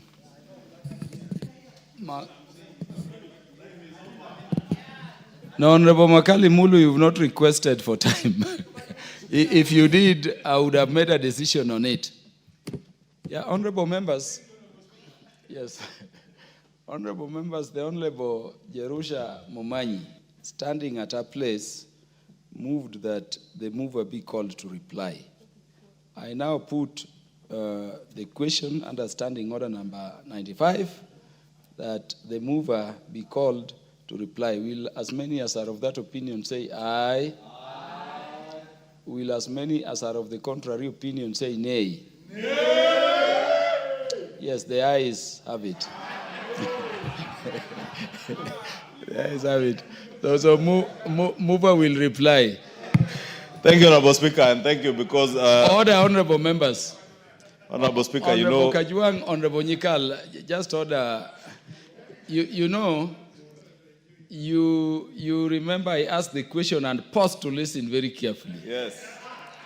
I had two members, they were very loud, but really there were more. There were more members in terms of the ayes. Honorable Speaker, on a light note also, 10 voices cannot compete with the Honorable TJ Kajwang's voice alone. And you know, democracy is about numbers. Therefore, the ayes had it because there were more people saying ayes than Honorable Kajwang and Dr. Nyikal. But Honorable Speaker, allow me to take this opportunity to thank all the members who've contributed and just reply to some of the salient issues that have been raised, beginning with what Honorable Makali Mulu was raising, on the need to have other privatization, modes of privatization or other ways of enhancing the efficiency of government or state-owned corporations. And indeed, it is true, and Honorable Makali Mulu has sat in the Budget and Appropriations Committee. He was indeed my member in the Budget and Appropriations Committee. And many of the things that we dotted together as members of the Budget and Appropriations Committee that government needs to do is the issues that we are speaking to today, privatization, through either IPOs or getting strategic investments, merging state corporations, and indeed I want to confirm to Honorable Makali Mulu, as he was saying, that there is also the drive and the move to merge some of our state-owned enterprises, those that duplicate functions, to enhance efficiency and save on public resources, and therefore, in direct answer to what an issue that Honorable Makali Mulu has raised, I can confirm that. On the other pertinent issue, Honorable Speaker, that has been raised on public participation, especially on the contributions by Honorable Otiende Amolo. And Honorable Speaker, you did very well in articulating what is already provided for in the Constitution. And Honorable Amolo was posing the question as to why are we specifically providing under this statute for the Cabinet Secretary in the National Treasury to carry out public participation. And indeed, in your guidance, you offered that answer, that the Constitution provides explicitly for public participation in legislative processes, and therefore we do not need to duplicate what is already provided for under the Constitution, but does not provide for mandatory public participation by the executive. And that is why under this bill, we are saying when it becomes an act of parliament, it will now be mandatory for the executive to carry out public participation. And I did say when I was moving that this bill seeks to address many of the issues that were raised by the court on issues to do with public participation, inclusivity, and I did state in moving that we are making sure that even stakeholders, all stakeholders involved in this process of privatization are involved in that process.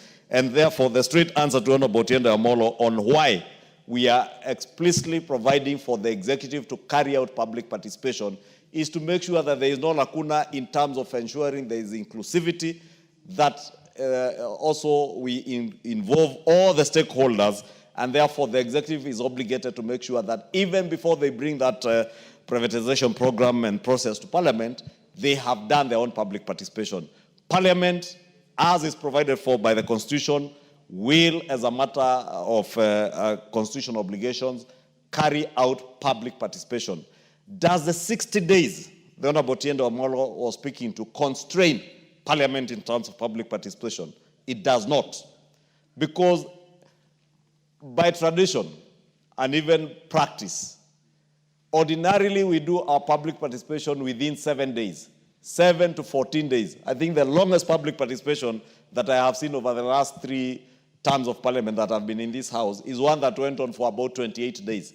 But normally, within 7 days, Parliament is able to conduct public participation, even on critical bills like the finance bill, where they go out of the country. They do it, even the Budget and Appropriations Committee, which Makali Mulu sits in.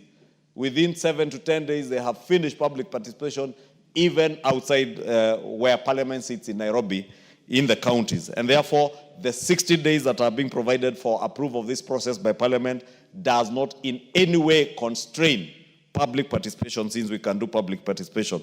On the issue of tribunals under Section 53, Honorable Speaker, that you alluded to also yourself, as Honorable Otiende Amolo was contributing, it is true there is already a tribunals bill which is already under publication. And very soon Majority Leader, there is an adjournment motion which was allowed. Things. Yes, let me conclude with so that. The House was to adjourn at exactly 6 to go into that motion. Sorry, I forgot to look at the time, Honorable How Speaker. long will you... 2 minutes and I'm done. Yes. I was actually concluding on Section 53 on tribunals. saying that the publication of the tribunal's bill is underway, and it will create a distinction between the quasi-judicial tribunals and the administrative tribunals, and this is such one tribunal that is not quasi-judicial, that will not need to go to the judiciary, is a more administrative tribunal that can be done under the executive, Honorable Speaker.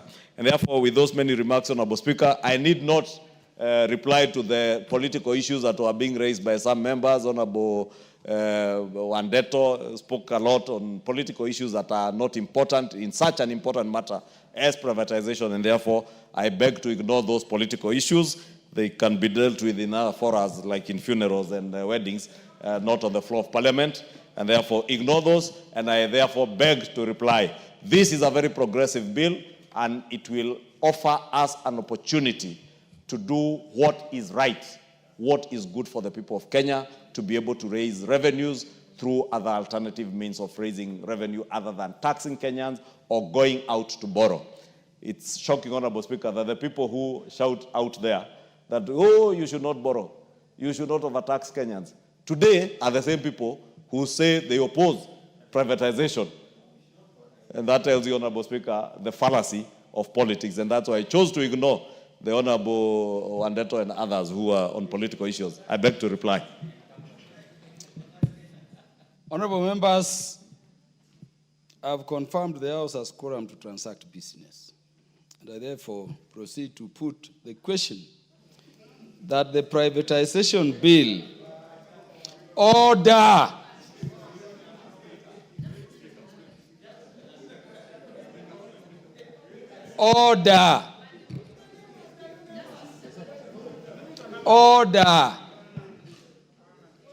Yes, so I put the question that the privatization bill, National Assembly Bill number 36 of 2025, be now read a second time. Will as many as are of that opinion say aye? Aye. Will as many as are of the contrary opinion say nay? Nay. The ayes have it.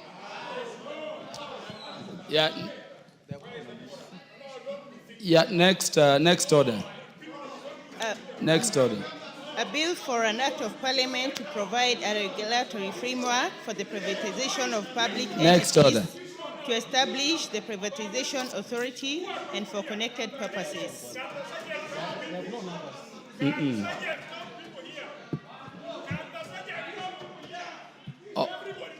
Honorable Kajuang, sit down. I make necessary consultations. Just sit. No, just sit.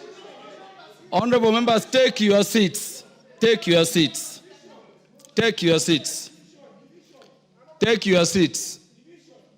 Are any members calling for division? Yeah, so just a minute, I consult. Just come.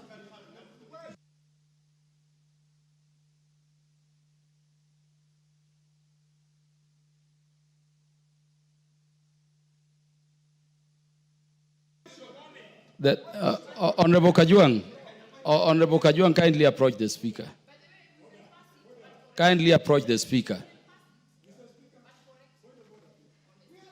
Sit down. Take your seat, Honorable Mawade. Take your seat. You see.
Yeah, so Honorable Undo, take your seats, honorable members.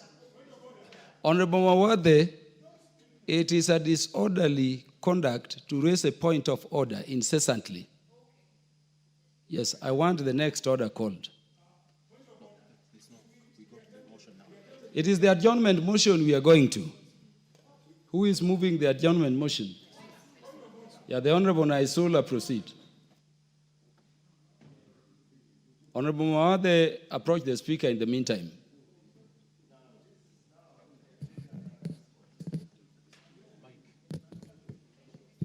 Would you give Honorable Naisula Lesuda the mic? Thank you, Mr. Speaker. Honorable Speaker, pursuant to Standing Order 33-1, I seek leave for the adjournment of the House for purposes of discussing a definite matter of urgent national importance regarding the alarming rise in cases of femicide and gender-based violence in the country. Honorable Speaker, in the recent months, there has been a disturbing surge in brutal killings and abuse of women and children. This worrying trend has been evidenced by several horrific incidents across the country. For example, in September 2025, a young woman in Narok County was abducted and assaulted by her relatives for allegedly going against the wishes of the family in relation to her choice of marriage partner. Honorable members, the adjournment motion raises a very serious issue. Would I request that those who are consulting do so in lower tones? Similarly, in July 2025, a 16-year-old secondary school student in Kakamega County was defiled by her teacher, highlighting the vulnerability of children within learning institutions. Alarmingly, cases of children being killed by close relatives have also been reported in the recent past. For instance, an 11-year-old child from Bomet County was killed by his father following a domestic disagreement, while in Tana River, 4 children were allegedly buried alive by their father as a form of punishment. Honorable Speaker, despite widespread advocacy against these heinous acts, the justice system, including the judiciary, the National Police Service, and the Office of the Director of Public Prosecution, has failed in protecting victims and ensuring accountability. Specifically, there have been reports on mishandling of evidence on victims of gender-based violence, which has contributed to a culture of impunity where perpetrators act without fear of repercussions. There is therefore need for concerted efforts by all stakeholders, including the relevant government agencies, non-government organizations, and the civil society in supporting victims and raise awareness. Additionally, there is need to safeguard the right to education for children endangered by child marriages, which is a violation of human rights. Regrettably, the Directorate of Children's Services is yet to be established to establish offices in all constituencies, resulting in delays in monitoring incidences and safeguarding children from all forms of exploitation. Honorable Speaker, it is against this background that I seek leave for the adjournment of the House to discuss this matter of great national concern with a view to exploring possible lasting solutions. I thank you, Honorable Speaker. Mr. Speaker,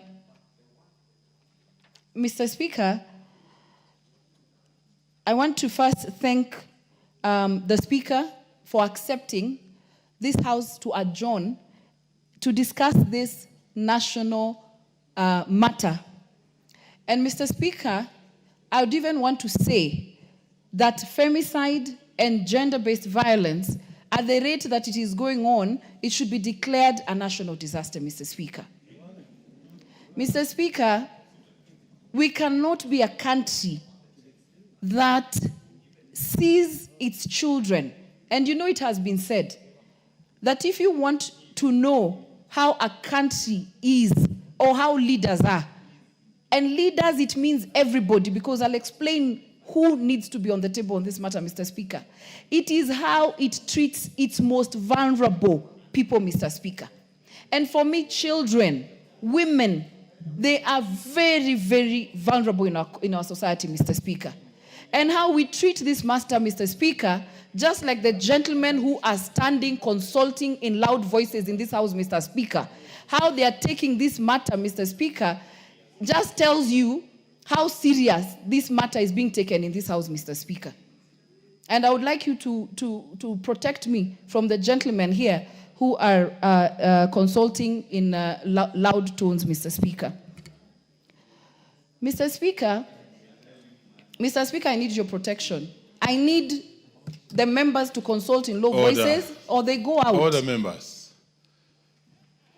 These ranking members, order. We want to see and hear. And it is a speaker the doing that. member in total silence on these important matters. Yeah. Thank you, honorable members, for dispersing. You may continue. Thank you very much, Mr. Speaker, for your protection. It's okay. So, Mr. Speaker, as I was saying, as a nation, how are we treating our children? How are we treating our women, Mr. Speaker? And that doesn't also mean that there are no boys or men who are actually facing gender-based violence. Just as I said, the child who was killed in Bomet was actually a boy. And so this is why, and that is why it's also called gender. It is not just called female or women, Mr. Speaker. Mr. Speaker, because I know I only have probably 5 minutes, since it's an adjournment motion, I want to give the way forward. Because I cannot overemphasize what is going on in the country. In my own constituency, Mr. Speaker, 2 days ago, a father killed 2 of his children and stabbed the wife. Right now, I'm dealing with a child who was raped by a doctor, a person who children go to and women go to. We have a case in my court of a doctor sedating children and raping them. Mr. Speaker, I am in a group called KEWOPA, Kenya Women KEWOPA Parliamentary Association. Every day, the women in this house share horrific stories of what is happening in their counties and constituencies, Mr. Speaker. And that is why I'm also pushing that in this parliament, we need to have social, psychological support, and especially of the women who sit in this house, Mr. Speaker. Because it is the women in this house who every day have to deal with such matters. I see it, I feel them, I see what they are going through in their constituencies, Mr. Speaker. And that leads me to a point, Mr. Speaker, I urge on my male colleagues that maybe the fact that every time there is an issue of femicide and gender-based violence, even in the country, the first question that everybody asks is, where are the women leaders? What are the women leaders doing? This is a national issue for all of us. My male colleagues, I call upon you, please speak up, please stand up for the women and even the boys who are being molested, who are being killed, and even the girls. Because you're the leaders, even of our families. Your voices will be heard. Because maybe people are also tired of the women crying every day and the women talking. And so I urge my male colleagues to also stand up to be counted. The girls, the women, Mr. Speaker, for a long time, we've been pushing issues of early marriages, issues of FGM, and it is the women of this country who have been doing it. In civil society, in parliament, in the church, in schools, it is the women who have been doing it, Mr. Speaker.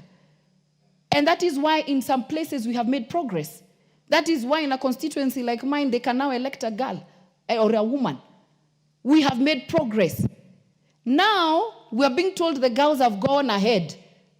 Oh, you women, why are you forgetting the boys? So, you men, uncles, fathers, also come and talk to the boys. Because there are things I will not know how to talk to the boys about. I don't know about wet dreams. I don't know about I don't know. But I know about menstruation. I can talk to my girls about it. I know a number of things. Please stand up and also talk to our boys. Be strong father figures. And let us raise our children collectively as it was in the past. We've become so individualistic and capitalistic as a country that everybody just thinks about themselves, their families, in nuclear. And I can see already my time is about to end. So I'll now say what I think needs to be done, because a lot has to be done. It has to start at the family level. that the family has to stop protecting perpetrators of gender-based violence and femicide. It has to start at the police stations. When these children come to report, one of my police officers asked the mother of a child who came to report, Mr. Speaker, please give me just 3 minutes. Because I'm giving the member, you really need to summarize. I'm summarizing the way forward. Order, honorable member. Thank you. This is your own motion. And remember, you are supported overwhelmingly and members are here to support you. Proceed. Thank you. The policeman and a woman laughed at that girl and told her, how is that a child? She looks over 18.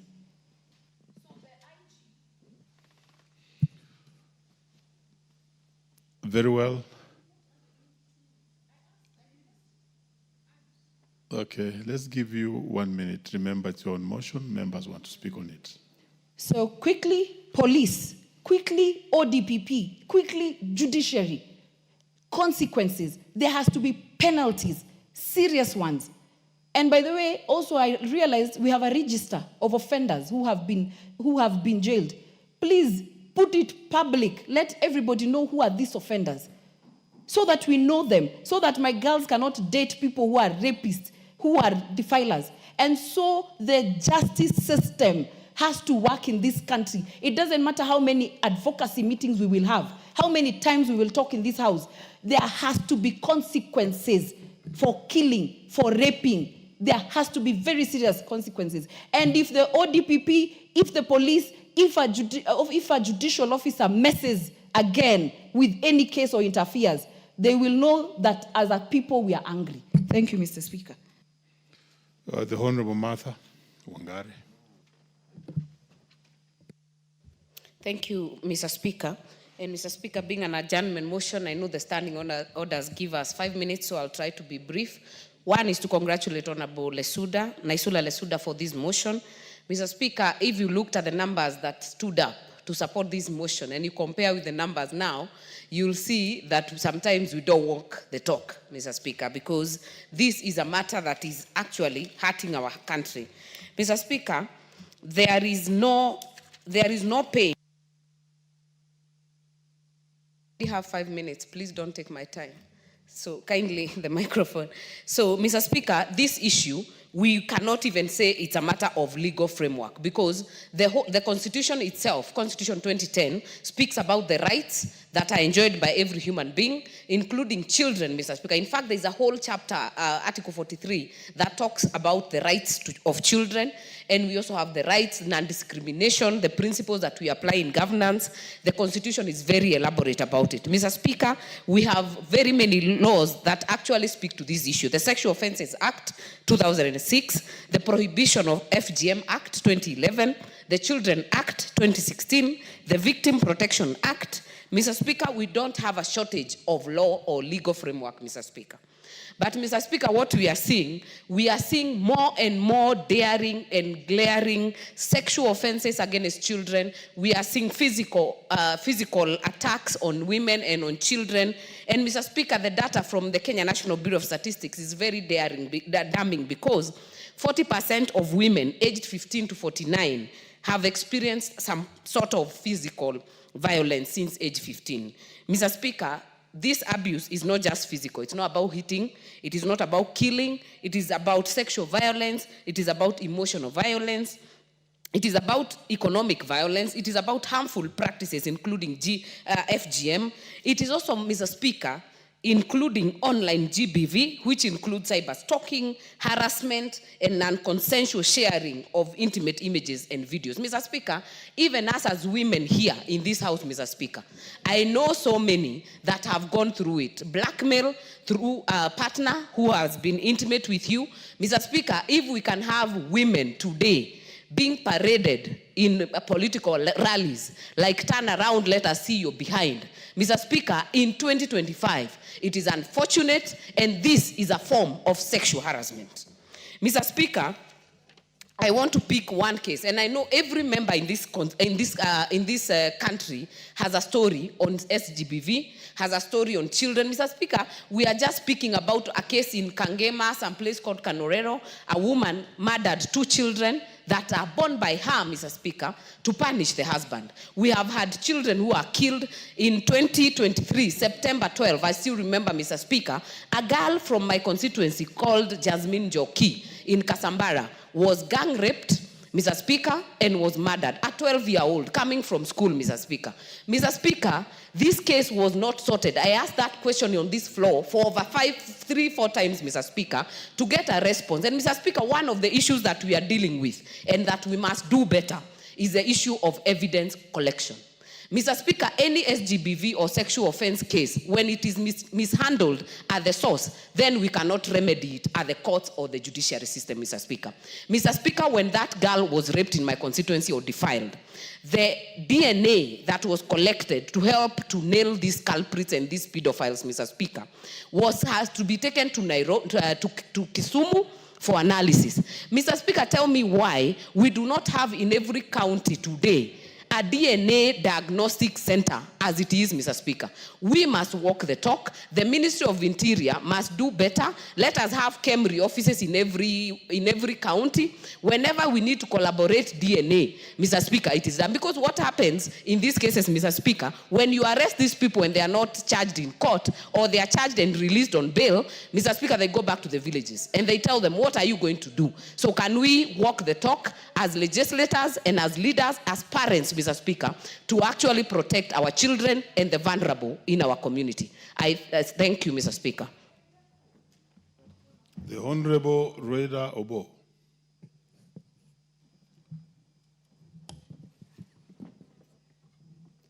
Asante Bwana Spika, nami kunipatia hii nafasi nami nichangie. Pia namshukuru, nataka nimpongeze Mheshimiwa Nesula Lesuda kuleta huu mjadala. Kwa hakika ni ukatili kuua kiumbe chochote, lakini ni ukatili zaidi kumuua mwanamke. Maana saa nyingine hawezi kujitetea au yule mtoto kumuua ni ukatili zaidi. Lakini kabla sijaendelea kuzungumza, nataka nirekebishe hapa kwamba imezungumzwa Tana River, kile kisanga ambacho inatembea kwa mitandao, lakini nimehakikisha nimepiga Tana River, nimempigia women rep wa Tana River, amenihakikishia si kwao. Hata kwa hiyo Keopa nimetuma hiyo video, huyo mama akisema ilikuwa akifanya tu mzaha. Lakini mzaha huo wa maisha, kuchukua watoto kuweka ndani kwa mashimo, hakuna mzaha huo. Kwa hivyo si Tana River, nataka niwahakikishie si Tana River. Lakini kokote kule duniani ambaye mtu alifanya kisa kama kile, si sawa alivyofanya. Wanawake hapa Kenya wakipata haya masaibu, kwangu Lamu Mashariki inakuwa ni shida zaidi pale eneo na wakilisha. Kwa sababu kwa changamoto za usafiri inasababisha shida hizi zikawa mara 10 ya yule mtu wa Nairobi anapata. Kwa mfano nitoe mfano pale Basuba, wodi ya Basuba. Pahali parahisi mtoto akinajisiwa, pale anafaa kulingana na zile kituo cha polisi anafaa kufika kulingana na maeneo yake ni Kiunga. Lakini inakuwa kwake ni rahisi aende apitie Hindi, apitie Mokoe, aende paka Lamu, afike Lamu ndio ashtaki. Saa nyingine gharama inakuwa kama 7,500 kuchukua pikipiki kutoka Mangai upitie paka Hindi uende huko, ambapo anaenda county headquarter. Lakini ilikuwa naende Kiunga, lakini kufika Kiunga ni karibu kufika ni karibu, lakini kwa sababu ya usalama au changamoto zingine hawezi fika pale. Sasa unaona mambo mengi yanafanyika, lakini inanyamaziwa chini kwa sababu anaona mimi nimeathirika hivi, kisha tena nitumie 7,500, kisha niende thibitisho ya kuonesha imeshapotea. Yani inakuwa changamoto zaidi. Kwa hivyo mimi nilikuwa naomba sisi hapa, mimi nimeenda paka kwa IG kwamba hii gender based desk iboreshwe. Naomba hapa sisi kina mama tuanzishe sheria ya kuhakikisha kuiweka nguvu ile gender based desk. Kila kituo kuweko na hiyo, na pale ambapo hakuna vituo tutafute mbinu zingine zaidi za kusaidiana. Maana majanga haya yamekuwa ni mingi, mengine yanasikitisha, mengine tunaweza kuyashughulikia, mengine hatuwezi kushughulikia. Na mengine paka viongozi saa nyingine ukisema unaambia wewe wanakutishia kwa sababu ni kura sisi tunatafuta. Wanakuambia unaingilia hii kesi na wajua nani yako ndani. So paka viongozi saa nyingine wanachukua hizo nafasi yao ya uongozi wakanajisi au wakatumia wale wanafunzi vibaya. Kwa hivyo hili tatizo liko na ni ukatili, na sehemu zingine zinakuwa na matatizo zaidi. Pia mimi ningeomba sisi kama kina mama au sisi wabunge tulioko hapa bunge, kama tunaweza pia kuipatia nguvu ile, kuna sijui inaitwaje kwa lugha ya Kiswahili, ile toll number ile 1195. Kuna namba ambayo ni ukiipiga unapata msaada. Saa nyingine tunapiga ukajieleza kwamba nimepata shida fulani, watakupa mawazo lipi la kufanya. Mimi ningeomba kama serikali inaweza ihakikishe imepatia nguvu sana, wapatie kama hata ni mandege, ikue kama ni kitengo kimepangwa cha kuwafikia wale waathiriwa kwa haraka, ingelikuwa vizuri sana. Hiyo 1195 inafanya kazi mzuri, lakini haina nguvu hivyo. Ingepewa nguvu zaidi ikafikia wale wahalifu haraka, tungeweza kusonga mbele. Asante Bwana Speaker. Honorable Leah Sankaire, the Chair Kiwopa.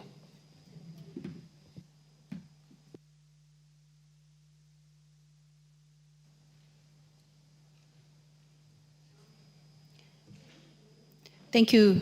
Thank you so much, Honorable Speaker. I rise to support the motion and thank my sister, Honorable Naisola, for bringing up the motion. The issue of GBV and femicide has become not only a women issue, but it has become a national issue. It's an issue that needs our holistic approach in dealing with it, because it has become a disaster in our country. Honorable Speaker, it is worrying to hear of the numbers of the reported cases of femicide and gender-based violence. And I can say that even in the reporting, those are just reported cases, because we have thousands and thousands of unreported cases back at our homes and constituencies of gender-based violence and femicide. Honorable Speaker, it is becoming worrying and it's becoming threatening to wake up every day, and especially for the women leaders. Every single morning when you wake up, the first call you receive is of a woman or a girl or a boy that has undergone gender-based violence or has undergone femicide.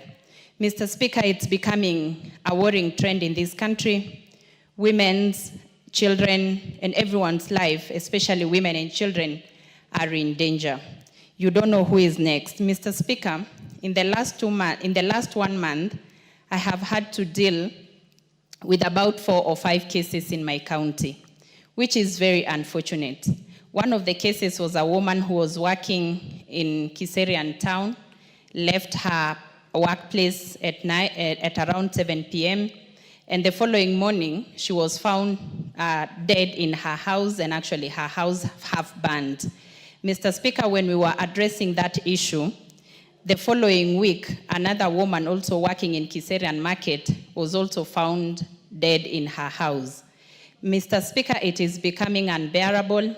It is becoming unbearable, and it is wrong that women's lives, the lives of women and our children are in danger, and we need to do something, and we actually need to look into this issue, not just as a women issue, but as a holistic issue.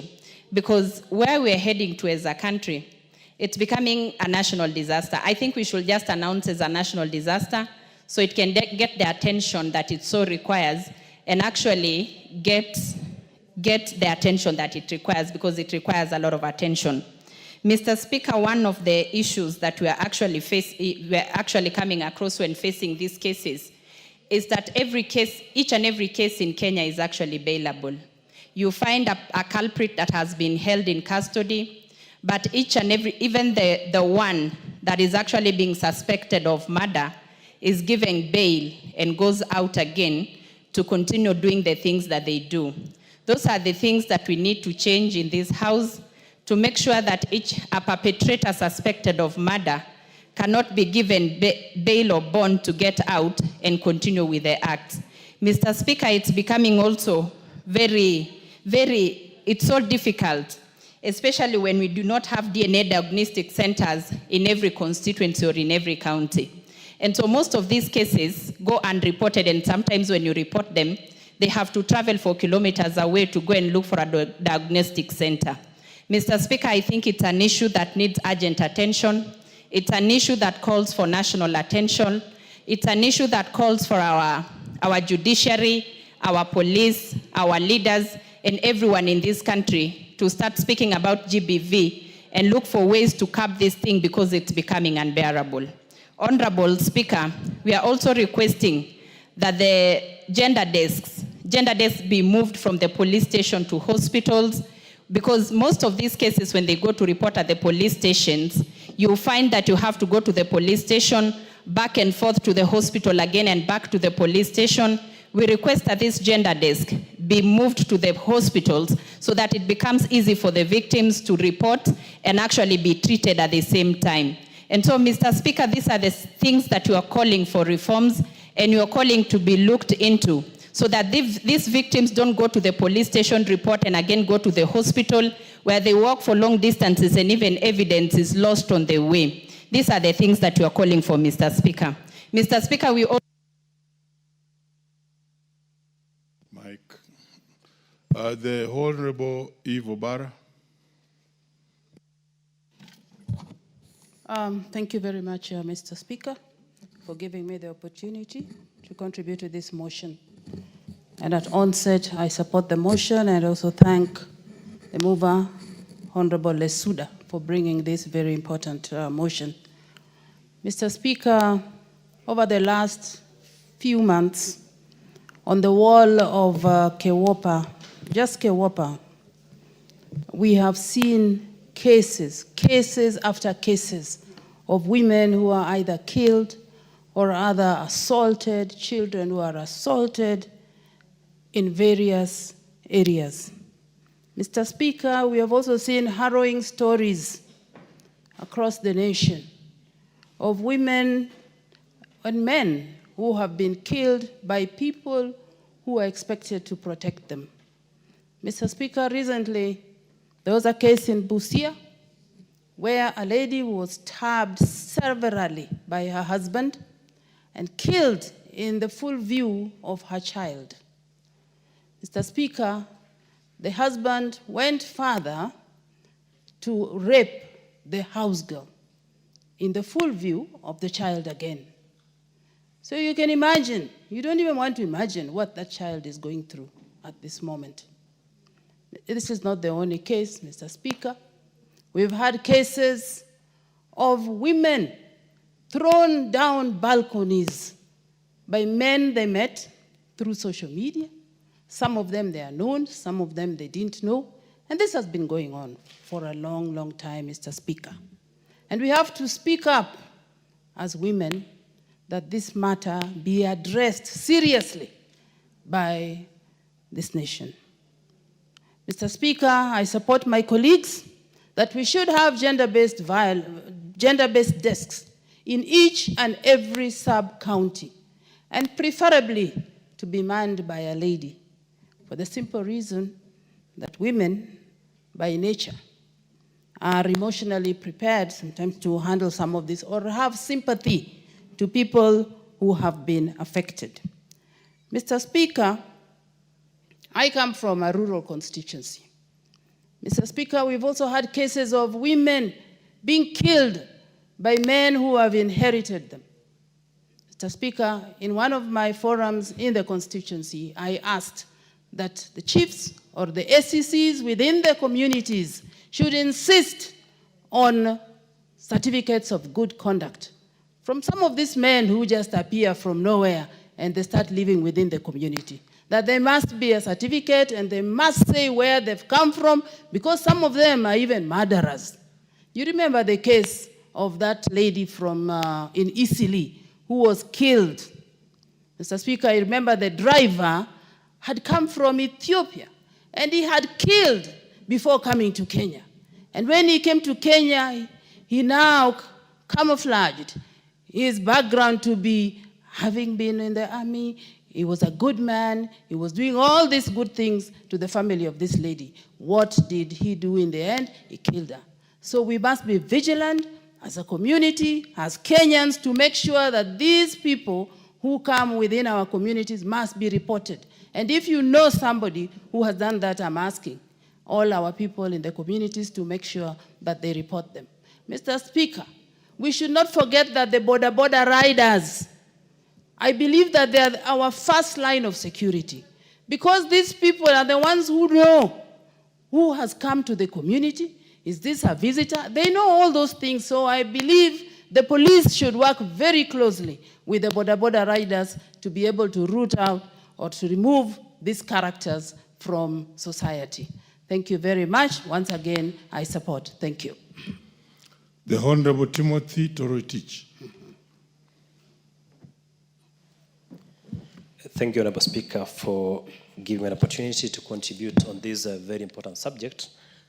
From the Honorable Speaker, I wish to thank the Honorable Lisuda for being such a pragmatic leader in this country, to be able to bring such a motion to address this pertinent matter. Honorable Speaker, however, in this country, many people misuse or misinterpret the term gender to mean women. Even in the drafting of our constitution, the way the drafter's mind was to interpret gender to mean women. But be that as it may, Honorable Speaker, the gender that has suffered in this country, insofar as violence is concerned, is the female gender. And therefore, Honorable Speaker, we, as a male or as a man in this country, I wish to condemn femicide and gender-based violence in the strongest terms possible. Honorable Speaker, however, if you look at our Constitution, in particular Article 29 and Article 53, this issue has a foundation in our Constitution. For the avoidance of doubt, Honorable Speaker, Article 29C says that every person has the right to freedom and security of the person, which includes the right not to be subjected to any form of violence. That is Article 29. Honorable Speaker, Article 53 also says that every child has a right to be protected from abuse, neglect, harmful cultural practices, all forms of violence, inhuman treatment, and punishment. Honorable Speaker, therefore, my issue, and I wish to inform my Honorable Lisuda, we have enough legal framework in this country to protect those who are vulnerable. We have our Constitution, we have the Sexual Offences Act, we have the Anti-FGM Act, we have the Children's Act, and so many other enabling legislations in this country. The problem is the implementation. Our implementing agencies are sleeping on the job. When a matter is reported before a police station, when a matter is taken to court, what happens thereafter? So, Honorable Speaker, the problem are the implementing agencies in this country. We have a sufficient legal and institutional framework in this country to address this issue. Honorable Speaker, however, as a House, we must stand up and call out those agencies that do not apply the law effectively, that do not enforce the law appropriately, so that they can be called out and action be taken against those who are not enforcing the law appropriately. Thank you, Honorable Speaker. The Honorable Beatrice Elachi. Thank you, Mr. Speaker. I also rise to support this motion and to thank the Honorable Naisula Lisuda for indeed bringing in a topic at a time when we are facing a lot of challenges, Mr. Speaker. Mr. Speaker, just this weekend, Purity Momanyi in Kawangware was really, really battered by the husband. And these were reasons because of economic stress, Mr. Speaker. But you see, Mr. Speaker, this issue of femicide has now, you find that it is so normalized because it's always victim blaming. And you find that it is very difficult sometimes even to face and wonder, what do you do? Because when you go to court, you, like now, I know Purity is in court, it will take a while for her to just find justice in that. So, Speaker, the other thing that you face in the whole issues of gender-based violence is intimate partner violence. And this is the intimate partner relationship, which is very common and a very tough sight when you look at partners, how they are living. It even goes beyond our age, gender and age dynamics are also part of the biggest challenges that we face. But more importantly, the numerous challenges we face now is when now you find the victim and the perpetrator. They are families, they are living together. You'd wish to indeed try and get a solution for them.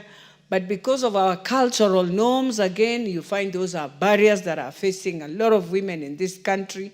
I mean, I looked at the video for Our Lady in Narok. Very serious cultural barriers. But you look at the whole scenario, you find there's a lot to be dealt with, as much as you are moving to see how do we get solutions. And so even as we appreciate, and I want to thank the President, because the President was able to give each woman in this August House resources, Mr. Speaker, to go out there just to create awareness. But I want to also say this, as much as we've created that awareness, you've met people, trust me, Mr. Speaker, there is a lot to be done, a lot to be done. And it is important for us to know that as much... Honorable Archie, did yes, you say there are resources for awareness? Well, I wouldn't say there are resources. Well, there are, yes, resources for awareness that were given by government, not the President himself. He was part of those who were advocating that government should see how to support him. And they supported as government.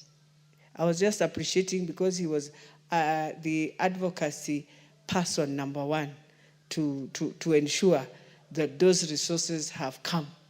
But it was from government coffers, not from the President himself and not the President giving. But having said that, and it is one thing that you have seen all women going around, Mr. Speaker, to ensure that we just first create awareness for people to understand the magnitude of this. And this came in when every day you would watch media, the only first statement you'll see is a girl from the university killed in Nakuru, killed in Nairobi, killed in Baringo, killed. I mean, no county today can stand and tall and say they have not seen femicide in their counties. And so we need to go back and ask ourselves, Mr. Speaker, what is this that we have lost from the African context that we had? And so as I support Mr. Speaker, I just want to appreciate and say the police still needs a lot of capacity and strengthening. With those few remarks, I beg to support. The Honorable Jerusalem Momanyi, you can make it brief so that many members speak to it. Thank you, Honorable Speaker, for according me this chance also so that I can also support this motion, as I appreciate Honorable Naisura for bringing this very, very important motion. For sure, as women members or as women leaders, there is no single day when we have not received reports of gender-based violence in our constituencies, in our counties, and every day we see reports, we hear reports, And most people who are affected are the young girls, the young ladies and the young mothers. This has been sometimes because of the hard economic times that we have. And of course, when we go deeper, we have come to understand that there is something which is going on wrong within our communities. Because life is sacred. And even in our culture, whoever could take life, that person was to be segregated. But, Mr. Speaker, these days, a person kills, is taken to the courts, and within a short time, you find that person has come out and walking around and does not care. So we are perplexed, Mr. Speaker, that the gender-based violence and the rate at which it is growing, it is so alarming that as Kenyans we have to ask ourselves, where did our values go? What is going on? Like in my county, 2 weeks ago, we buried 4 people of the same family because a boy and a girl who had married and maybe had suspected that they were not staying well, tried to depart. That made that young man to take the life of the young girl and then take the lives of both the parents and the child of that young man. That means with the level at which the femicide has grown is too high, that as a government and as a country, we need to ask ourselves and then come back and look for solutions. For example, our president, of course, had given a go-ahead from Treasury, and we got some money, which made us to go out and do campaigns, but the campaigns were not enough. We have agencies which are supposed to make sure that the law which protects life, the law which is supposed to make sure that each person is protected, that these agencies are not actually doing their job properly. We don't know whether it's because they lack money or what they are lacking. But we want to ask, as a parliament today, that we all rise up and know that these things are giving the Kenyan government a very bad name out there. Because every day in our news, we must get information that a girl has been raped, her man has killed the husband, and this is going on, and every day we are getting news which is very sad news. That's not the news that we need as Kenyans. We need to rise up and make sure that the gender-based violence, the femicide which is increasing, has got a solution so that we can take care of the lives of our people. Thank you, and I support this. The Honorable Fatma Masito, and because of the overwhelming interest, is 3 minutes. Proceed. Asante sana Mheshimiwa Spika kwa kunipatia fursa hii. Nami niunge mkono hoja ambayo imeletwa na Mheshimiwa Naisula Lesuda. Kwa kusema ukweli, Mheshimiwa Naisula, wewe ni shujaa. Hili jambo la ubakaji, ulawiti na mauaji ya wanawake limegonga vichwa vya habari, Mheshimiwa Spika. Mheshimiwa Spika, sasa hivi sijui ni shetani gani ameingia binadamu, mtu anaweza kuua mke wake. Kitu ambacho tulikuwa tunajua mwanamke ni mtu ambaye mume wake amemthamini sana na yeye ni chombo cha yeye kupata starehe. Mwanamke inasemekana katika Qur'ani takatifu ni mtu ambaye analeta amani ndani ya nyumba. Mwanamume akiwa na mwanamke analeta furaha ndani ya nyumba yako. Wewe unatoka nje, ukija kutoka kazini, ukija kutoka mahali popote umetoka, ukiingia ndani ya nyumba, ni matumaini makuu Qur'ani inasema unapata utulivu ndani ya nyumba yako. Lakini tunashangaa sasa hivi ulimwengu mahali umefika, na hususan katika taifa letu la Kenya, mwanamume anaweza kuua mke wake. Mheshimiwa Spika, ni jambo la kuhuzunisha sana.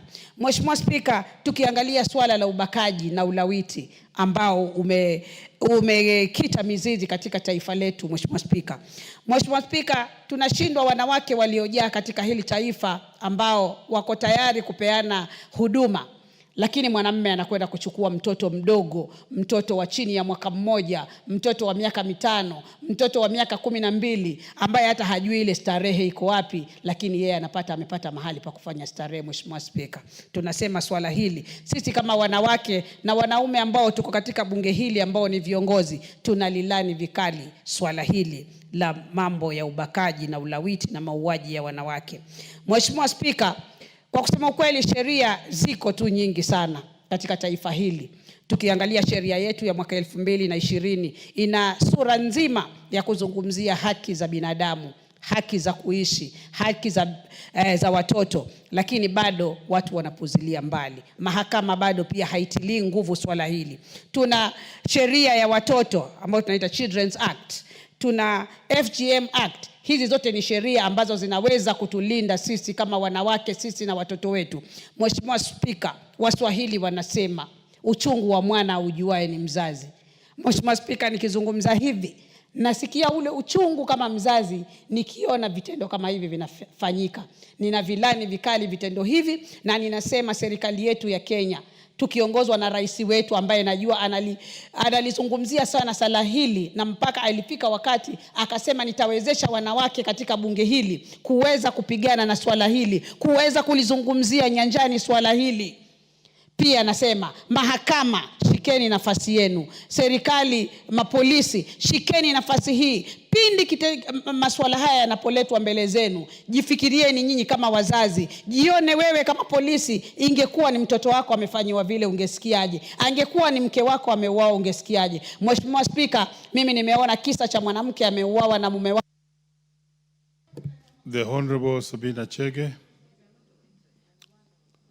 Interest ni kubwa sana, wacha tumsikize Sabina Chege. Thank you, Mr. Speaker. I want also to congratulate my sister, Honorable Lesuda, for bringing up this motion. Mr. Speaker, as we speak about gender-based violence, as somebody has said, this affects both women and men. And Mr. Speaker, just last week, a lady woke up in the morning and she suspected that her husband was having an affair with another lady. She took her 3 children, stabbed them.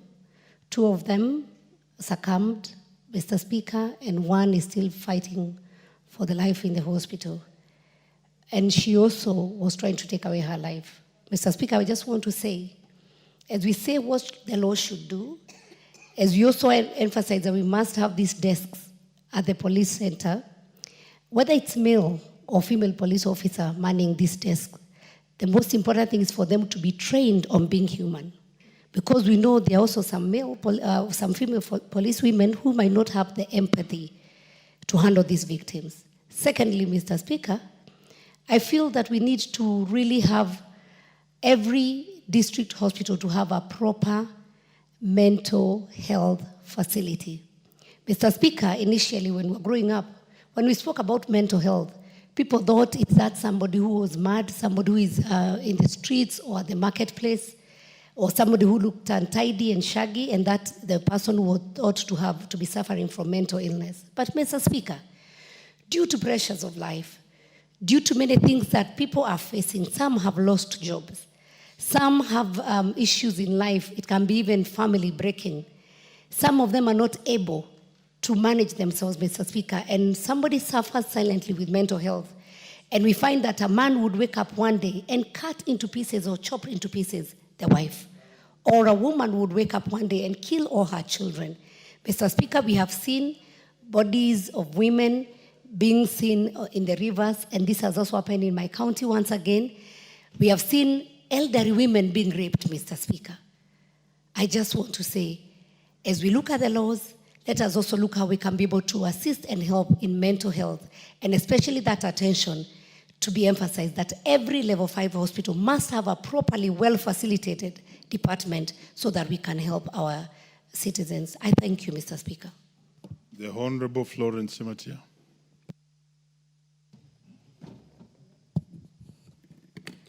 Thank you so much, Mr. Speaker. I also want to thank Honorable Naisula for this very important motion before us.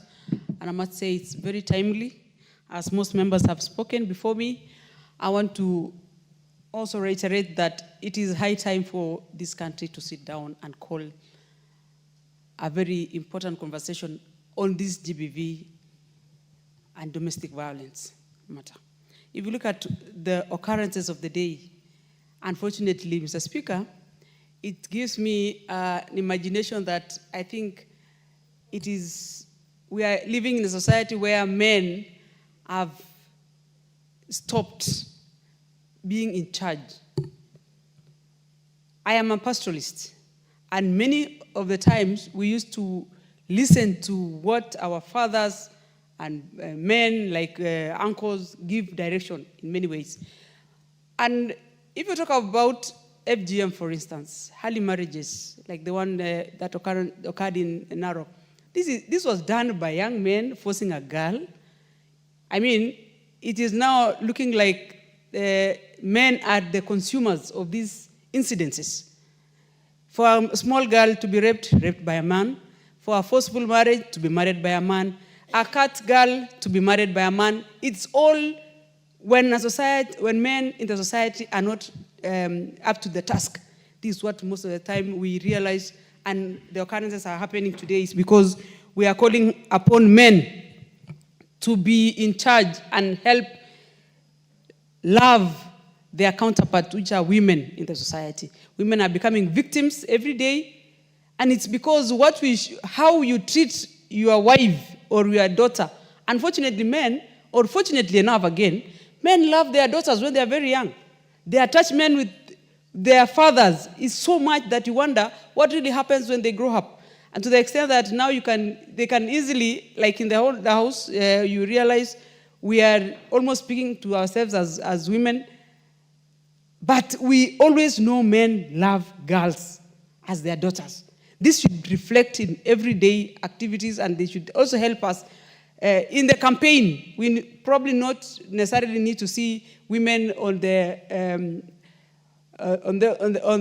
campaigns calling for stop of GBV. We should also see men, taking microphones and telling the society that it is high time this thing should stop.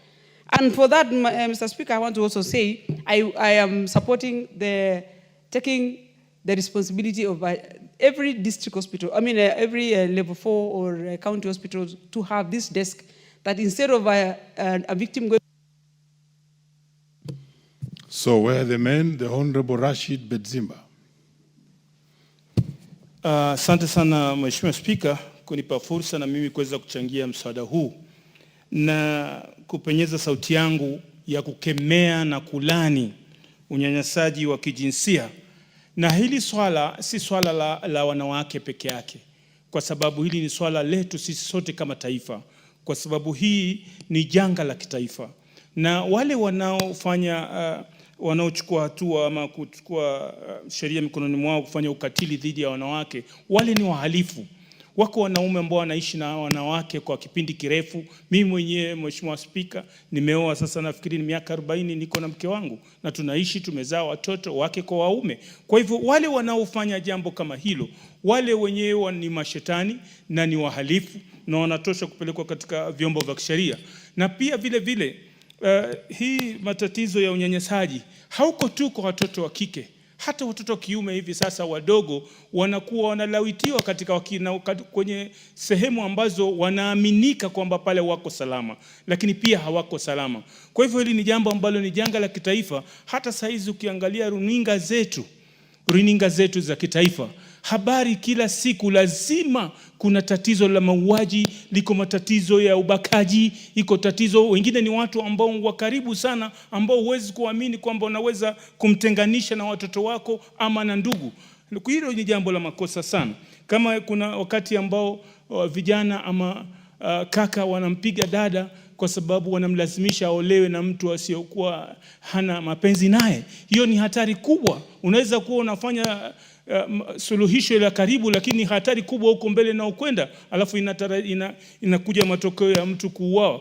Kwa hivyo mimi ningesema kwamba serikali inatakiwa kuweka sheria kali kwamba mtu yoyote ambaye atafanya jambo hili au atawekwa kizuizini na hata pewa dhamana, bora kuwe na uhakika kwamba lile jambo yule mtu amelithibitisha, ili kuwe na ulinzi, kwa sababu vizazi vyetu sasa vinakuwa na hofu. Wanakuwa hamwamini mjomba, hamwamini mshangazi, hamwamini jirani. Wakiangalia habari ni hofu, na hizi inakwenda katika mataifa tofauti ya nje. Wanaoangalia habari zetu wanaona kama sisi hatujastaarabika. Kwa hivyo Mheshimiwa Spika, mimi nasimama kulani kitendo hichi na kusema hao ni mashetani, wanatosha kuwekwa kizuizini. Asante sana Mheshimiwa Spika. The Honorable Lilian.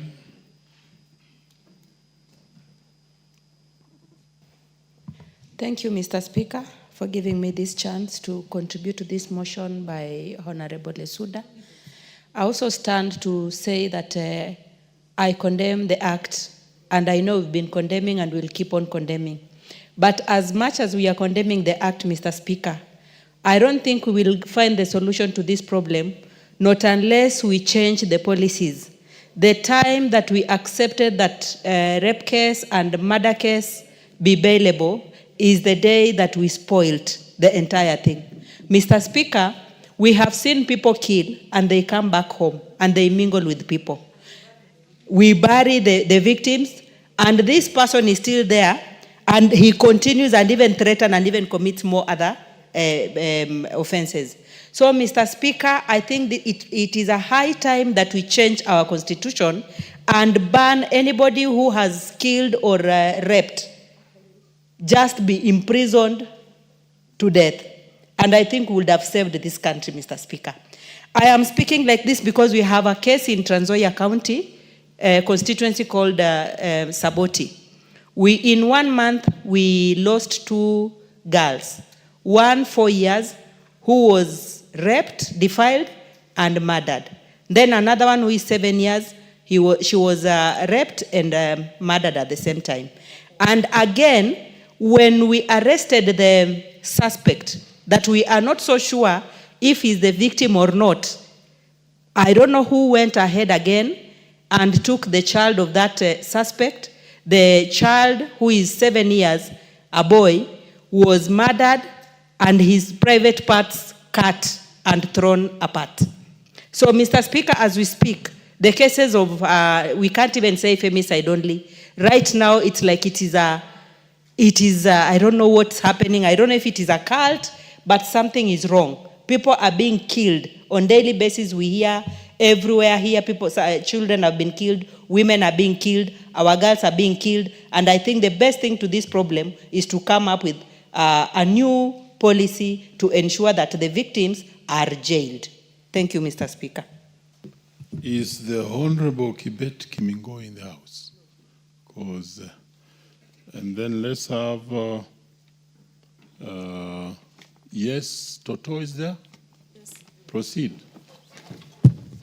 Thank you, Mr. Speaker, for also giving me this opportunity to also rise and support this particular motion. Mr. Speaker, I want to congratulate my sister, Honorable Lesuda, for this particular motion. For sure, for the first few months, we have been able to witness so many cases of femicide, defilement cases, and the GBV. Just to put across some example, in my county, there is one lady. She was teaching in Kamurito High School. She was killed by her husband, and up to now, the family have never gotten the justice. Just last week, in the same sub-county, in Rongen and Manaret ward, there is one boy by the name Emmanuel Kimutai. He was killed by his father, and we say, may his soul continue resting in peace. We have so many cases, Mr. Speaker. We also have a lady from Bomet East. She was teaching, she was an ECT teacher. She was also killed. We have another one called Evelyn RUTO, and so many, Mr. Speaker. Because of time, we want to say we really condemn this act with the strongest term possible. And as I conclude, I really want to urge the government through the Ministry of Gender to build equipped rescue centers in each and every county so that we reduce these cases, Mr. Speaker. Thank you very much, and I support. What is it, the Honorable Chamatia?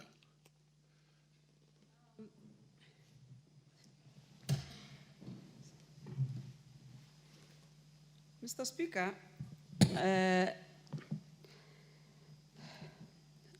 according to Standing Order number 35,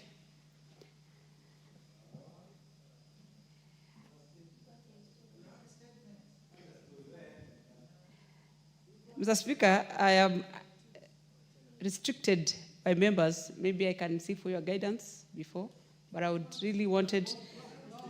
You know, once you pronounce 35, you must proceed. Those are the standing orders.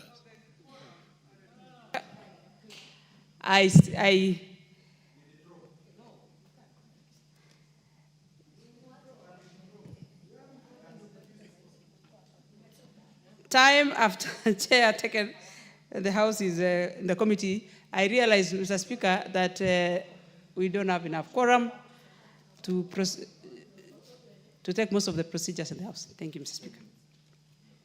Very well. The Sergeant at Arms ring the quorum bell for 10 minutes.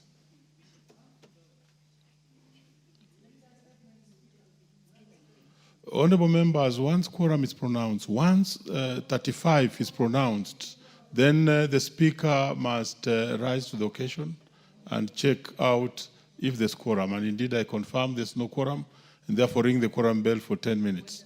Meanwhile, no member can get out of the House now, so proceed.